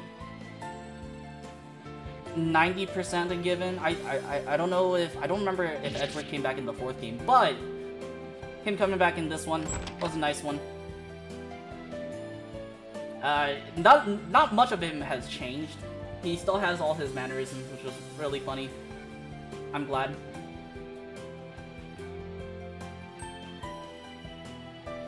You can trust in that. Ah, nice. Clavier coming back for a moment was actually pretty nice. Hopefully if Capcom makes a game 7, we can have Dick Gumshoe come back. Oh, I really liked the emotion system. That was fun. Yeah, no, I really like all the abilities that they use, which was that's just my personal preference. Doing those, it leans into more of the fantasy stuff. At the very least, I can keep that disconnect between fantasy and reality. You know, and it's just like, because like there's so many like legal wrongdoings done. So yeah, there's that. All right, we're done with this. I'm just gonna we're gonna end stream here. I'm gonna raid out, and let's find. Oh, today's the 2nd of September, which is my birthday. Shh. So let's find someone to raid.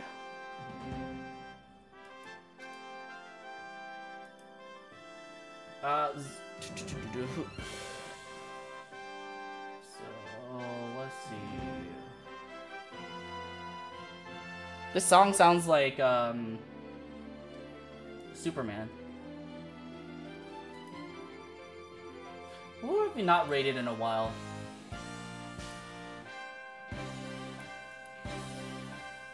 Do we have new people? Do we have people that we haven't seen at all?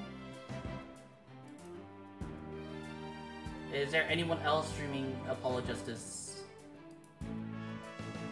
Have a good night and happy 4th. Thank you so much for Gary for sticking around. We appreciate you. It looks like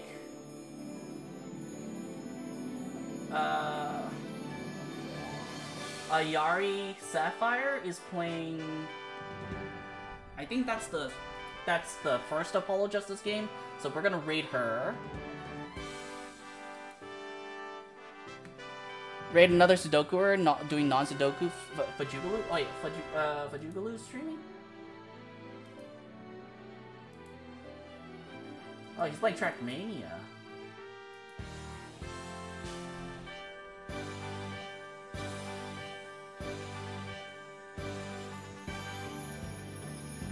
I tried to... I mean, he's at 146 viewers, so, like, I don't want to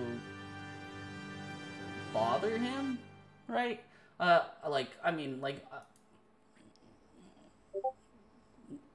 Nothing wrong with... I just feel uncomfortable rating, like, someone, like... I'll be fine. 50x. I'll be fine. I'll be fine. T-minus 15 seconds. What? 10, 9, 8, 7, 6, 5, 4, 3, 2, 1. Liftoff.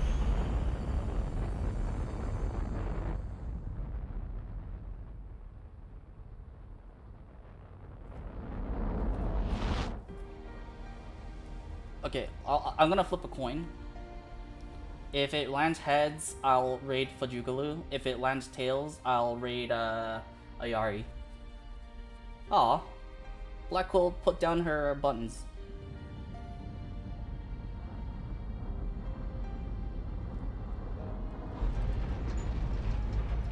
We'll flip it once this cutscene ends. Mr. Starbuck! You'll be fine! Just believe in yourself! The moon's closer than you think!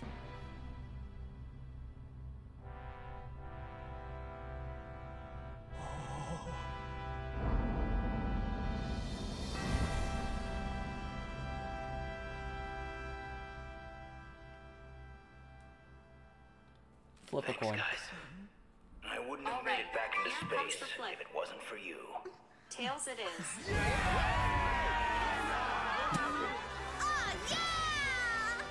All right! I thought it ended, but it landed on tails. So we're gonna raid Ayari.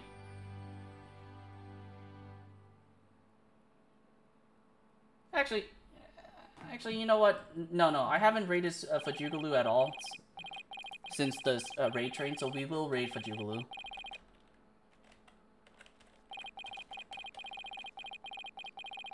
Save the harsh pull of his fears and despair.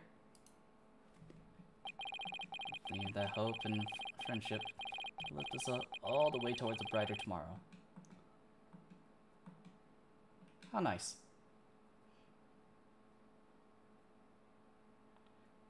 Well, that is the end. We're gonna raid Fajugalu.